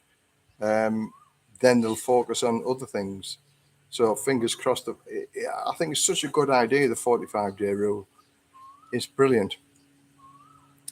I emailed you last year and you gave me some good advice. Read the Thai visa. I now live in Thailand, up Ubon Ratchathani, and I live very, very well on the UK pension. If you ever visit Ubon, give me a shout. Thanks very much. That's what I like to hear, good advice. And I hope that I do give many, many people good advice. It's the way forward. I wish I had somebody to ask when I first came here 10 or 11 years ago. But at the time, knowledge is power. And if somebody can help you along the way and save you a few bob, well, then that's fantastic. But there's a way of doing it. There's a way of doing everything. Just think out the box. And usually the simplest ways are the best ways. I just have ways of making. I'm a problem solver. I solved many problems when I was in the fire brigade. That was one of my biggest things. You imagine we turned up at any incident and we have a certain amount of equipment, and that's what you've got to deal with.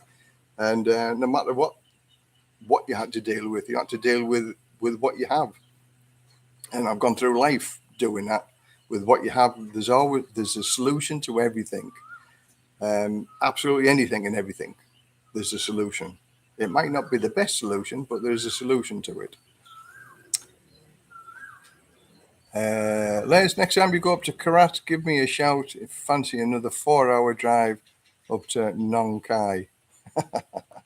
I've got a friend who lives in, I forgot the name.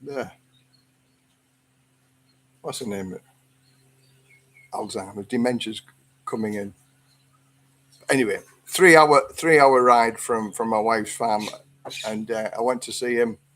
And a 3-hour, it says Google 3 hours, Google Maps 3 hours. It took me 5 hours because there was roadworks and things like that. And it was such a long drive. Thailand is a very, very big place. Going up to Phetchabun, that took us 8 hours to get to Phetchabun from here. So Thailand is a long way. But if I'm ever up that sort of direction, yes. You'll see on my YouTube vlogs where I'm going to go and whereabouts we're going to be meeting and things like that.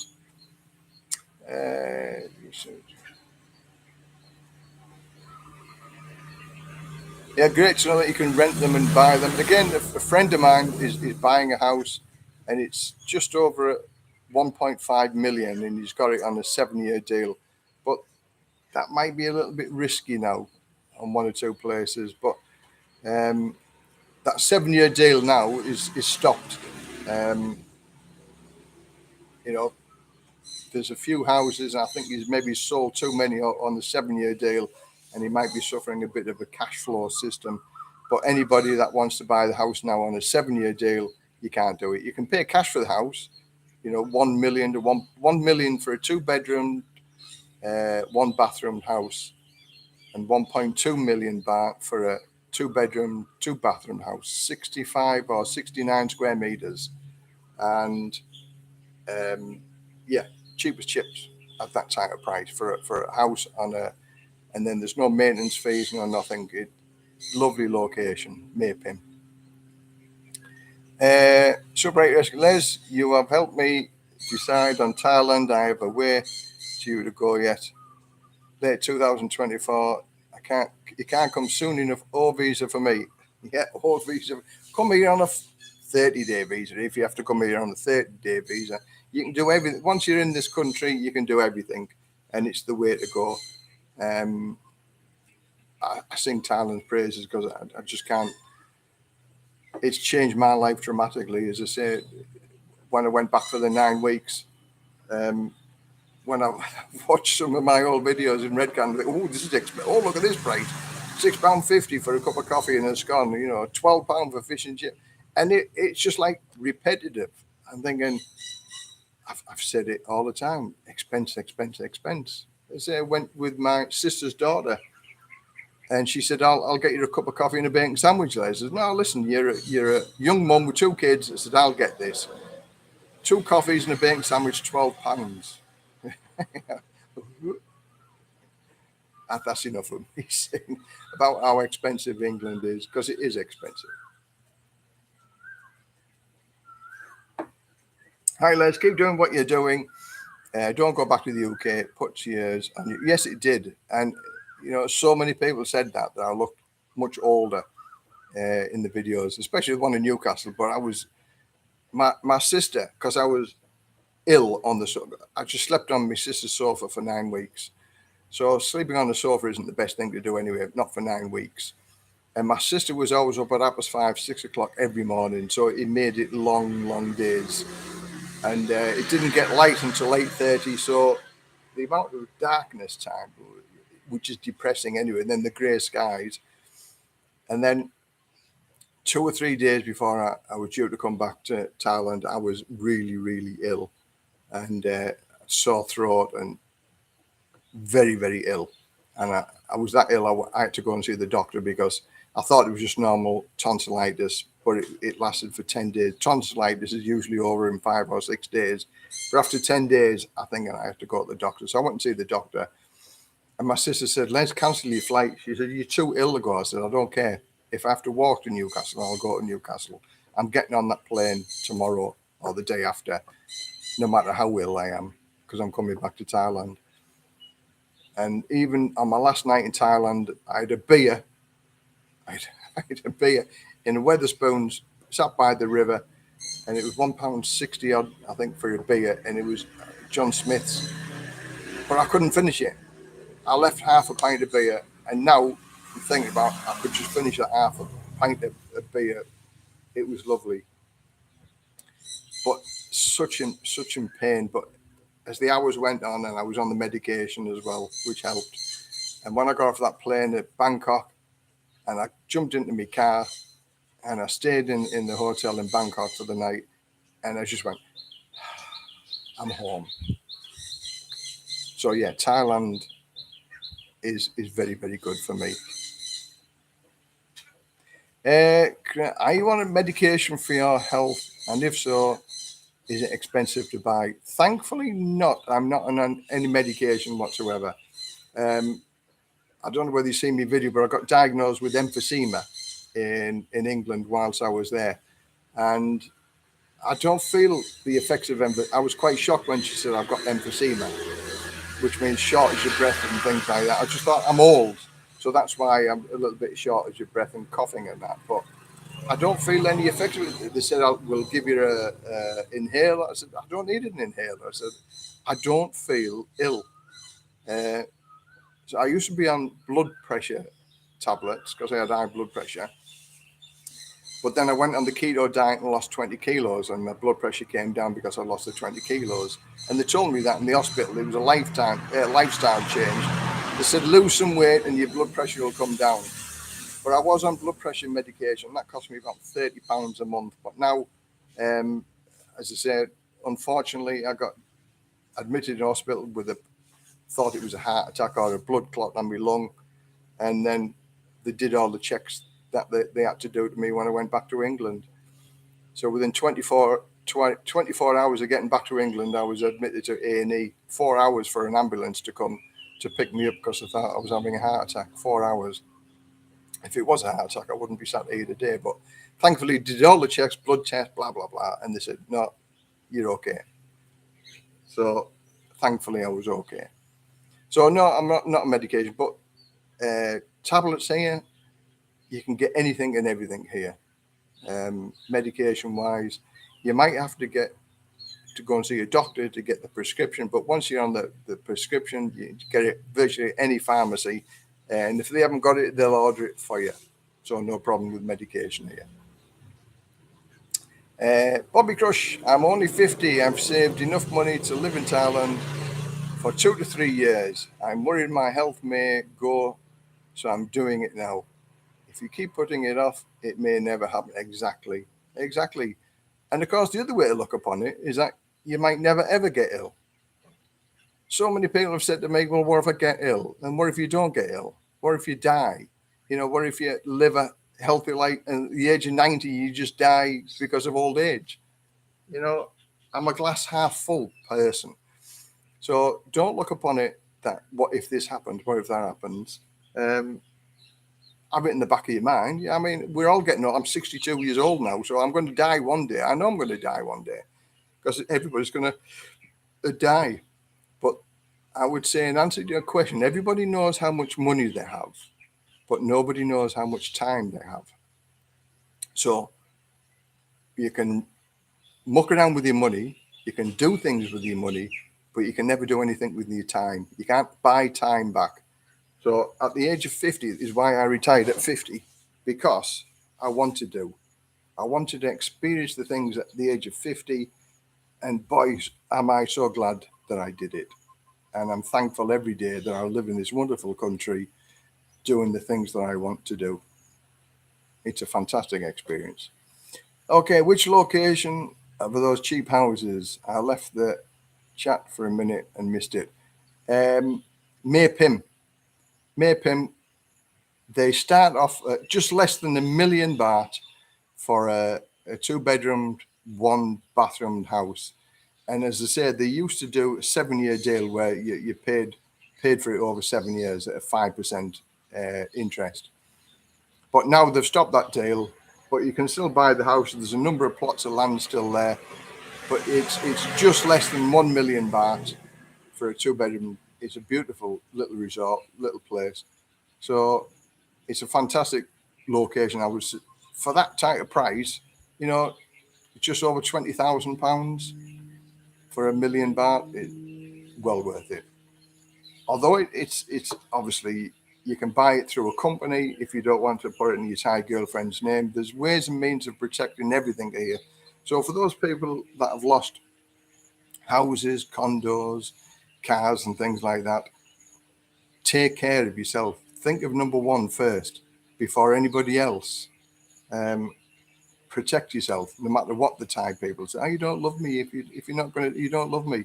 No, love number one, you first, because the Thai people can take everything off you here if you're silly enough to let it happen. But you don't have to let it happen. You can live other ways. Yeah. So location, Maypim. Yeah, I only drink bitter, so that ale is I mean, it's sort of a lagery taste, isn't it? With the singer and the chang. I'm a chang man. I like chang, but I don't drink a lot, so it doesn't really bother me anyway. Hi, Les, where you were based at Newbury Fire Station? No, I worked in Cleveland, which is like the northeast of England, but I worked in every single fire station in Cleveland. And I got to be, for my last 2 weeks, in charge of my station. So I was a watch manager the last 2 weeks, and I loved every single minute of it. And thankfully, in my last couple of weeks, we had a few good highlights, and I left the fire brigade on a high note, and I made the Gazette and animal rescue, things like that. But it was good. But I loved every single day of it. But I've done a couple of videos on how you feel on retirement, and I've got to say, after 30 years service, finishing I finished on the last night shift, and my career, 30 years career, ended with 4 bin bags full of my old stuff in the office, and then walking out, and I never set foot back into the fire station again. I keep in touch with a few firefighters that I work with, but fire stations will never set foot into a fire station again, because once you're left, you're gone. And you're just an old fart when you go and visit them, because you'll never remember the dynamics of everything's changed. Move on to the next stage of your life as you're retired. You can't do nothing about the past, but you can do something about the future. Les, can you provide the information and the photos on the rental property around the corner from your home? James here from Rama 2. I can, yeah. Just send me an email today. I'll put my email on there.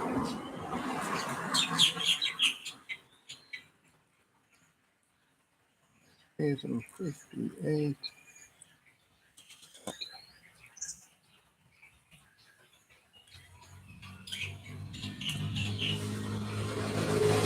Pearson58 at yahoo.com. Just send me an email. As I've just done the video, it's just come up. It's fully furnished. It's a beautiful little house in a lovely little village where we live. Everybody's friendly. There's a nice little restaurant, literally 5 minutes walk from where you are. 5-minute drive. We're Three Tree Beach. If you Google Three Tree Beach, that'll give you sort of the location as to where we are. I'd recommend everybody to live here. You know, I'm full of it. It's a lovely location, nice people, friendly people. It's just a lovely location. But then, if I don't know whether people watch Joe and No Time to Be Sad, but Joe and his wife have got a lot of slagging off because now it's become Little America. Because there's a few Americans that have moved round to their location, and full of expats, and they said you've moved away from America to get away from the Americans, and now you've got a Little America. And I've got to say, where I live, we have Canadians, we have British, we have German, we have Dutch, Canadians. I've said Canadians, Americans. So we've got every group of people that you could really wish for. And as I say, we had a birthday party the other day, and Wolfgang, German, with a lot of his German friends. There was about 20 of us there with the Thai wives and girlfriends. What a cracking night. So yeah, you can have a good time living here. I'm not a bar person. I don't like the bars and that. I know I'm going to Pattaya next week, but that's occasionally. But I wouldn't like to live my life sitting on the bar stool all the time. We have some good social events around here. We have a weekly brunch club every Thursday. And again, they're Germans, they're Americans, Canadians, Irish. So we have a good chinwag once a week on the Thursday, and we put the world to rights for an hour. And then we have some lovely meals, and then we'll go about our business and do it again the following week. Right. Do you think immigration will get easy to stay in Thailand? I think it's easy now. I don't think it's difficult. It has its frustrations, but it's like everything. You know, once you bend well, not bend the system, but you know how the system works, it becomes even more easy. You know, the only thing I can compare it with is, imagine all the immigration rules that they are in England, and the immigrants complain about how difficult it is for the immigration rules in England. That's much more complicated than the immigration rules here. It's easy here. You can be in and out in 15 minutes. You know, all you need to qualify for O visa is either 800,000 baht in the bank, 65,000 baht a month income method, and that's it. That's all you need to do to live here in Thailand on an O visa, retirement visa. Now, is that difficult to do? No, it isn't. It's easy to do. And even if you don't really have that, the 65, there's ways and means of getting around that. All legal ways as well. Nothing to do with being underhanded. It's legal. Will Thailand recognise a handwritten do-it-yourself will, leaving a Thai bank account to a girlfriend? I'm guessing a more formal will be the safest. Where can I get a Thai will? Well, just get in touch with the lawyer. Now, if you're married to a Thai person, she becomes your next of kin, so everything goes to her anyway. But I haven't made a will with a lawyer. I've just done a handwritten will. I'm leaving nothing to anybody in England. Everything goes to my wife, my Thai wife.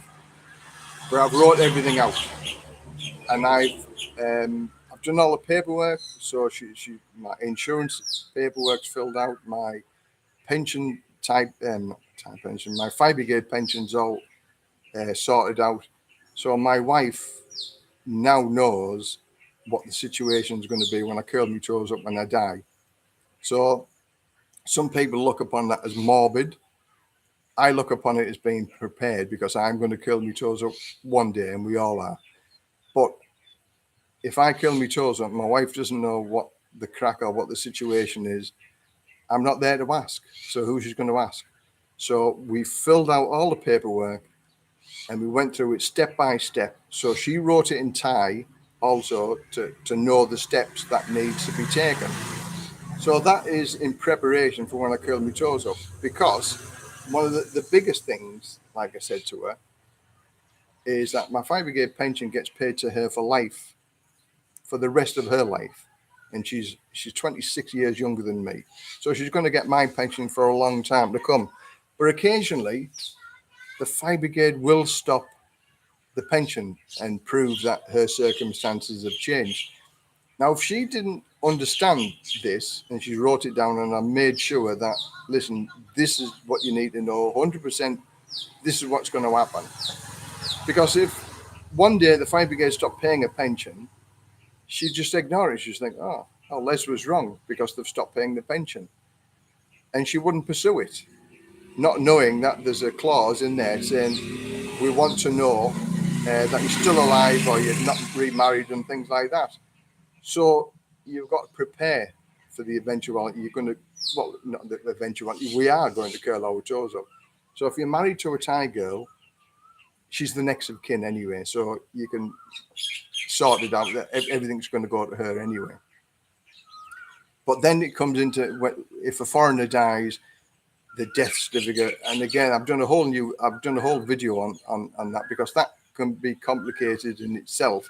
The fact that she has to get the death certificate translated into English, she's got to give it to the British Embassy before my body will be released from the hospital, before she can do anything else. So we've gone into all of that lot as well. So it's a big thing being a foreigner in another country and just forgetting about it. You know, it doesn't make it go away. You can make a life a lot easier for your wife. But then there's the old saying, don't tell your wife how much you're worth dead, because you might end up dead before you should be. Okay, right, let's see what else we've got there. Yeah, 3,000 baht for a lawyer to do it. Yeah, but you know, the fact that you're married to a Thai person, she is the next of kin anyway. Unless you wanted somebody to go towards, you know, family and friends back in your home country, then a will is necessary, really.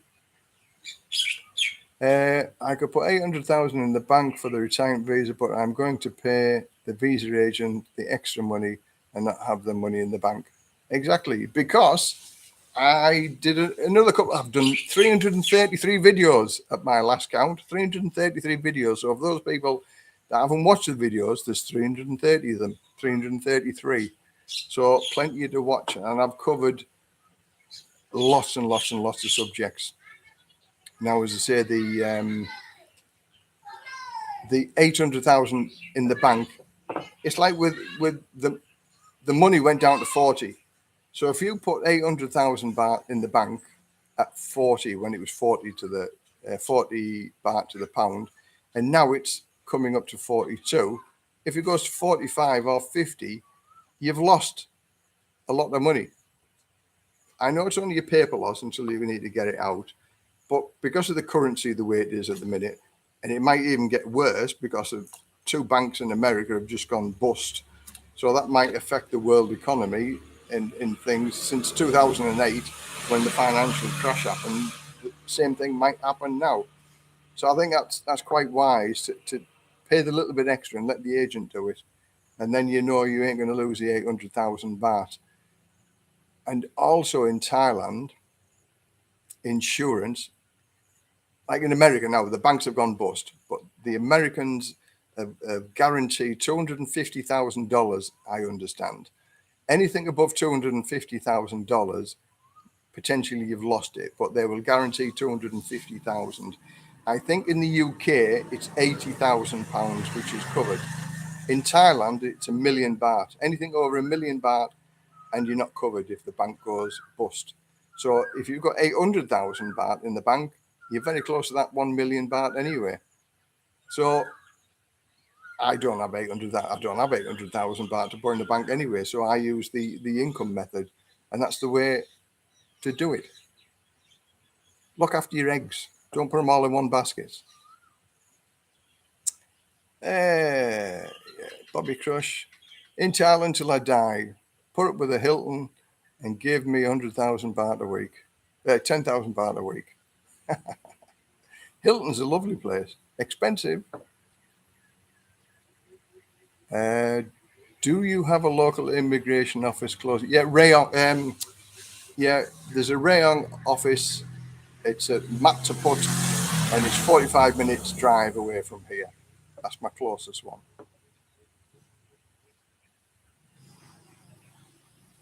Yeah, you are fortunate we from the US can't give our social security to our spouses unless they go and stay in the US for 5 years. Well, it's the same in England, really. My wife gets my private fire brigade pension, but my state pension, she doesn't get. I get my state pension when I'm 66. But if I curl my toes up, she doesn't get any of that. Even though I paid into the system for all of them years, she gets nothing. But if she was European, then she'd be able to claim it. So there's some controversy at the minute because it's been racist. The fact that she's a Thai girl, and for her to claim my state pension, she'd have to live in England for 7 years, I believe. Or it might be 5 years and made contributions to the national insurance contributions for 7 years to be able to claim my pension. It's never going to happen. So in some ways, the UK is bad as well. And as I say, with UK, we have our own problems as well. My state pension, because I don't live in a reciprocal country, my state pension, because I live in Thailand, is frozen at the age of where I claim it for. And it doesn't go up unless I live in a reciprocal country. So there are many pensioners here that will not get the inflation rise every year for living in Thailand. But if they live in the Philippines, because it's a reciprocal country, they will get the rise on the pension. So I think every country has its problems. You know, I don't think there's a country in the world that is so accommodating that they'll give you money if they don't have to give you money. Everybody doesn't want to give you anything, even though you paid into the system. Scott, hello people. With 20 million baht and a pension give me a comfortable life in Thailand. Need some advice. Thank you, Scott from New Zealand. Well, give me the 20 million and I'll give you a monthly sum every month. Guaranteed that you'll be able to live a good life. I'm joking. I'm thinking you'll struggle on 20 million. Yeah. But give it a go. I think you'll be I think you'll be surprised. Always good to be prepared in regards to immigration. It's not too difficult, Thailand, but they do tend to faff about with the rules from time to time. Yeah, they do. It's just, again, I check all the paperwork that they ask for at immigration, and then they always ask for more. Not prohibitively. I mean, like the last time, they wanted the electricity bill. I said, well, we don't pay the landlady pays the electricity bill, and we give the money to the land. I want to see the electricity bill. Okay, you want to see the electricity bill? I showed them the electricity bill, even though it was in the landlady's name, and she just accepted it. But we had to come 45 minutes back here to get the electricity bill and go back. So we go every year now armed with, what if they ask for this? What if they ask for that? What if they... I mean, last year, my printer, the coloured ink had dried up, so we didn't have coloured photographs. But the black and white photographs that we printed out were pristine, sharp images. No, have to be coloured. We can't have black and white, have to be coloured. Okay, so we bought a printer, came back, new colour, and went back down the following day and give her the coloured photographs. So, no, they have to be coloured, can't be black and white. Will I pay tax on my state pension if I'm retired in Thailand? Yes, you will. I take it at the state pension from England. Yes, you will. You'll pay tax anything that you earn over £12,570 a month. You're going to pay tax on.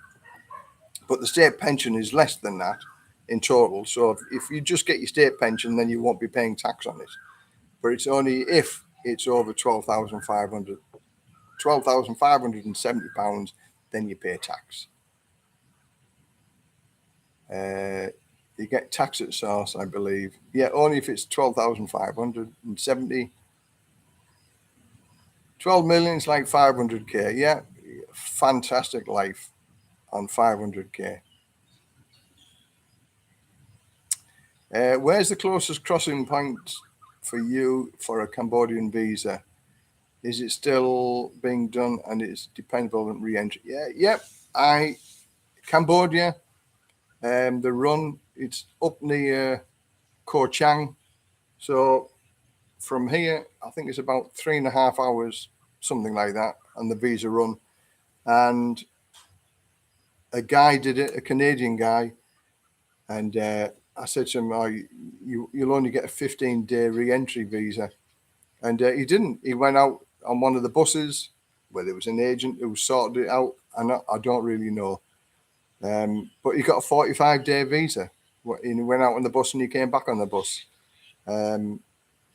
Just a border crossing, and he got a 45 re-entry visa, which he can then extend for another 30 days. So he's happy with that. But now he's going for, because he loves it over here, he's going to stay here for as long as he can, and he's going to apply for a retirement visa. Good for him.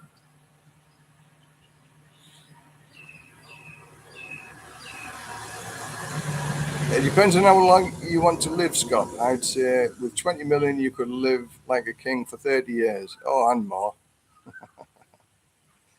30 years. I'd be happy at 30 years.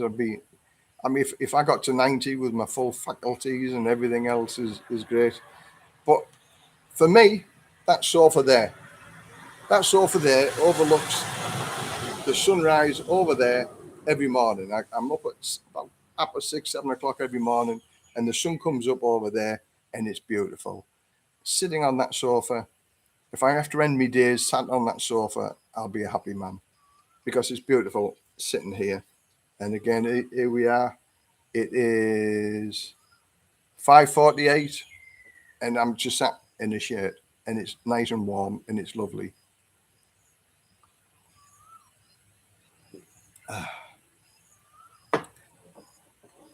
So, okay, I said I was going to cover this. How long have I been?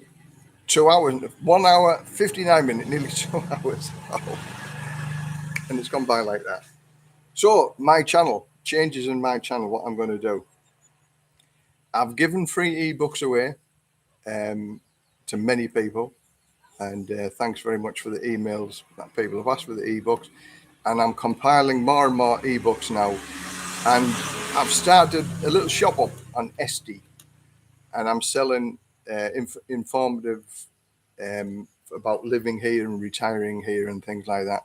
So for those people who have actually, got the ebooks here for free, I charge $3 for them, and I sell them on SD. It's SD, whatever you call it. So the compilation of ebooks now has got more professional, and it's more information. So for those people who are going to buy the ebooks, they're very, very informative. And I'm going to do some T-shirts, do some hats, and do some mugs. But with the mugs, I'm going to give them away for somebody if they want to buy. I think it's about 4 ebooks in the group, and that's to do with about coming to Thailand, the visas, buying a house. So you get a lot of information for 4 ebooks. And if you buy the 4 ebooks, $6, I think it is, something like that, you'll get a free mug if you live in Thailand. And that's only because if you live in Thailand, because the post office won't post ceramic mugs anywhere in the world because they might break. Even if you say, I don't want, if it breaks, I'm not going to sue the Thai postal system, because they won't do it. They will not post mugs out of Thailand. So I've got 36 mugs with the retired and living the dream on, for those people when I eventually put them up for sale on my website, because my website for retired and living the dream is getting built now. So that will be opened up, and I'm going to do a weekly blog, weekly information for retirement and all helpful stuff. And the reason why I'm doing this is charging a little bit of money for the ebooks and things like that, because I will not charge anybody for information coming off my YouTube channel. Now, there are people who do Patreon. People pay monthly, all sorts of money for Patreon sites. Some people charge a membership fee for videos, for some behind the scenes videos. If somebody wants to see behind the scenes video, just tell me what they want to see, and I'll do a video on it. And it won't be behind the scenes, it'll be for everybody to look at. Specialist videos. Now, I don't do specialist videos for a reason around Pattaya, because I don't live around Pattaya, but there are plenty of YouTubers that you pay a little bit extra and you'll see videos that you won't see normally on YouTube. So I will not be charging anybody any money for any of my video content through Patreon or memberships and things like that. But I will be asking people people can now buy me a coffee. There's a coffee link, and they can buy me a cup of coffee, which is gratefully accepted, because I put a lot of work into these ebooks and all the information that I send. Again, as I say here, there's a little pay me stick on there somewhere with YouTube. But what happens with YouTube is I don't encourage that, because YouTube take 30%. So if you send me, a payment on here saying thanks, YouTube take 30% of it. It's a lot of money, YouTube, 30%. But it is the YouTube algorithm, and it's how it works. So within the next month or so, there'll be a large number of ebooks for sale with the information provided. I also do now chats, face-to-face chats. So $10. If it takes an hour, fantastic. If it takes 2 hours, it's still $10. And you only pay the $10 if you get the information you want. And then you only pay the $10 after we've had the conversation anyway. So if you don't get the information, you don't pay your $10 anyway. If the information wasn't good to you, you don't pay the $10. But the information was good to you, you pay the $10 afterwards. So that has been successful. I have maybe 2 or 3 chats a week now with people wanting to come here, and the biggest conversation is the workarounds for visas, the legal workarounds for visas. Now, I charge $10 for an hour or 2 hours, as long as it takes. And if it takes 2 hours, it takes 2 hours. But I've got to say, it takes a large number of my time. And I think for $10 for an hour or 2 hours chat, for the information, the value that you get is well worth the $10 payment. And again, if you're not happy, you don't pay anyway. So I think that's far better than the Patreon and the membership sites and things like that. But that's up to the people. It's just something I've started because at the end of the day, it takes me 2 hours every morning. When I get up in the morning, I answer all the emails, answer all the comments on the videos that I've had. 2 hours every morning takes all my time, which I don't mind, because as I say, if you've got the time and spent the effort writing a comment to me, then it's only fair enough that I reply and send you a comment back. So thank you very much for all those people that do take time to comment and watch the videos that I do. So other video content that I want to do. Now, everybody likes a story. Everybody likes stories, good stories or bad stories. If anybody's got a story that they want me to share on YouTube, then send me an email and I'll gladly read your story out, if it's a good story or a bad story. As long as it's clean, it's not violent or it's not sexist or anything like that, then I can read your story out if you want. I mean, there is a guy, Thailand Bound he's called, and that's all he does. He just reads people's stories out, and some of the stories are very, very entertaining. Whether they're true or not, that's another thing, but he's a good storyteller.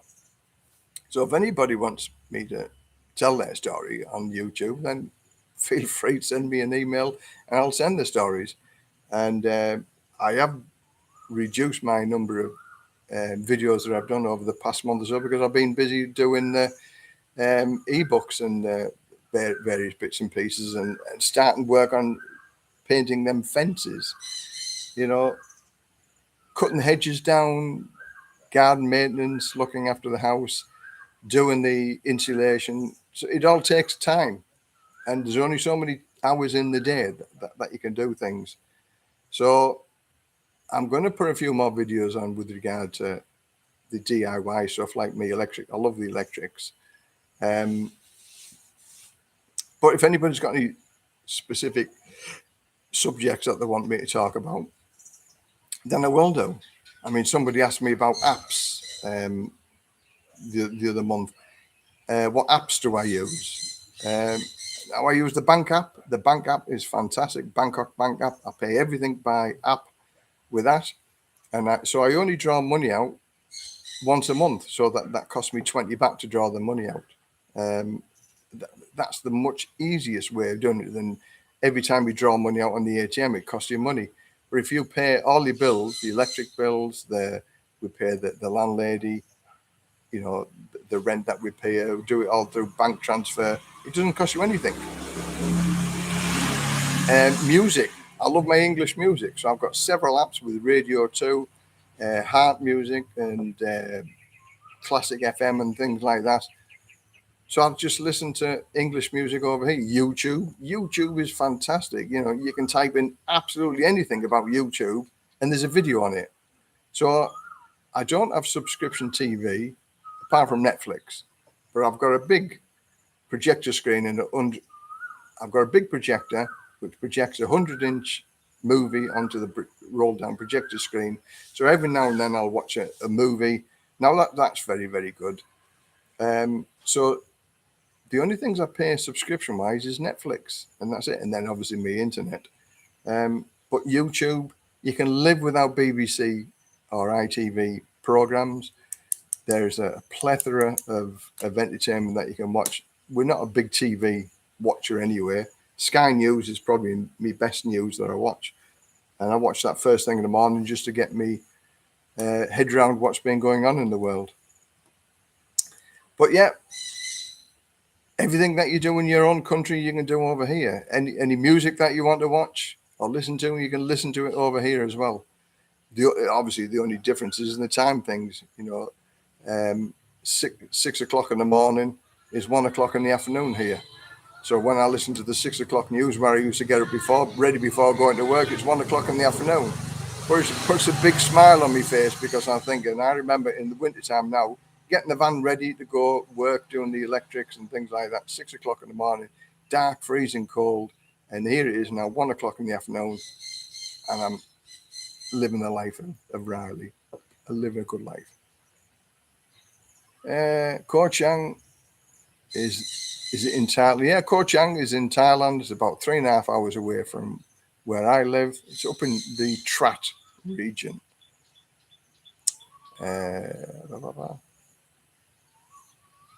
Do you ever read comments? I read every comment that everybody says, good or bad, and I only delete the really bad ones.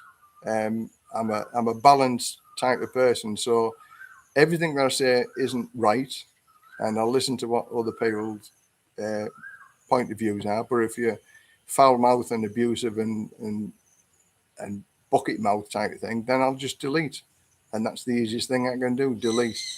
I never have anything bad to say about anybody, so I don't believe that if I don't say bad, why do people say bad to me? Which they do. Not a lot, to be honest, but those people that do, then I'll just delete them, and I'll block them from the channel. Be a nice person.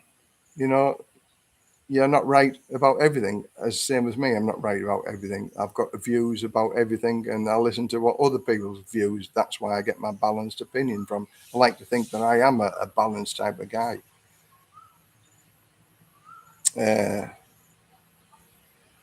Yeah, Thailand bound. He really has a hook with those stories. Yeah, he's got thousands of subscribers, and I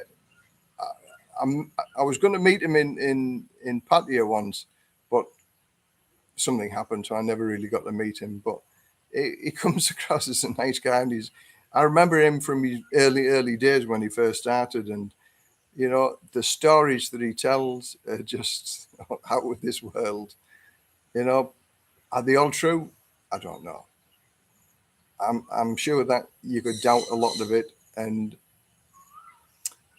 but this is Thailand. Anything can happen in Thailand, and it does happen. Oh yeah, Simon from he's working back in England. His resort went down the pan with COVID and things like that. Yeah, Simon. I mean, my couple of videos that I do washing the car or washing the motorbike is because I watched him do it, and I'm thinking, oh, that he just sits and rattles and he's washing the motorbike, and so I've got to say I used his idea from Simon. Lost the Lost Team, Land of Smiles, Thailand. So he was a good guy. He had a good following as well. He had a lot of people stopping at his place. And then, as I say, when COVID hit, sadly everything went a little bit petong, and he'd overstretched himself, and he's working back in England now. But I'm sure he'll come back to Thailand one day, and he'll get all his subscribers back, because he's a nice guy. He also ran a couple of bars in Pattaya, so he knows what he's talking about. He's not a silly person, but a lot of experience.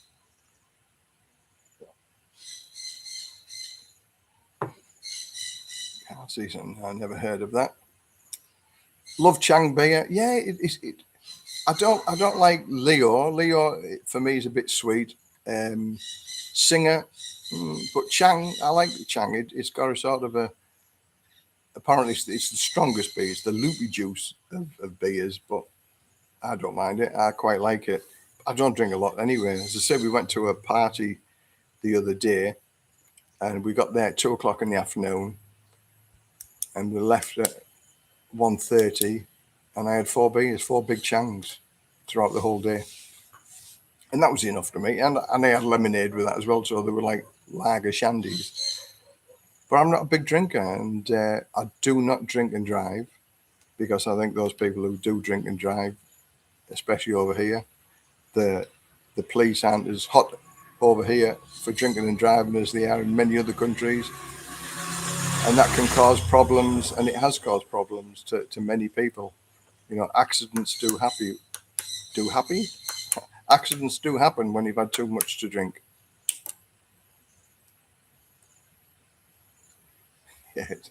Does anybody know David Jones in Wales? I know David Jones in Wales, yeah.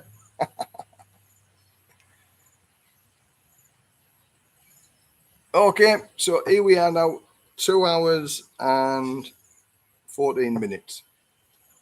So I think I'm going to do an end to this now. As I say, it's been going. I hope you found it very informative and very helpful.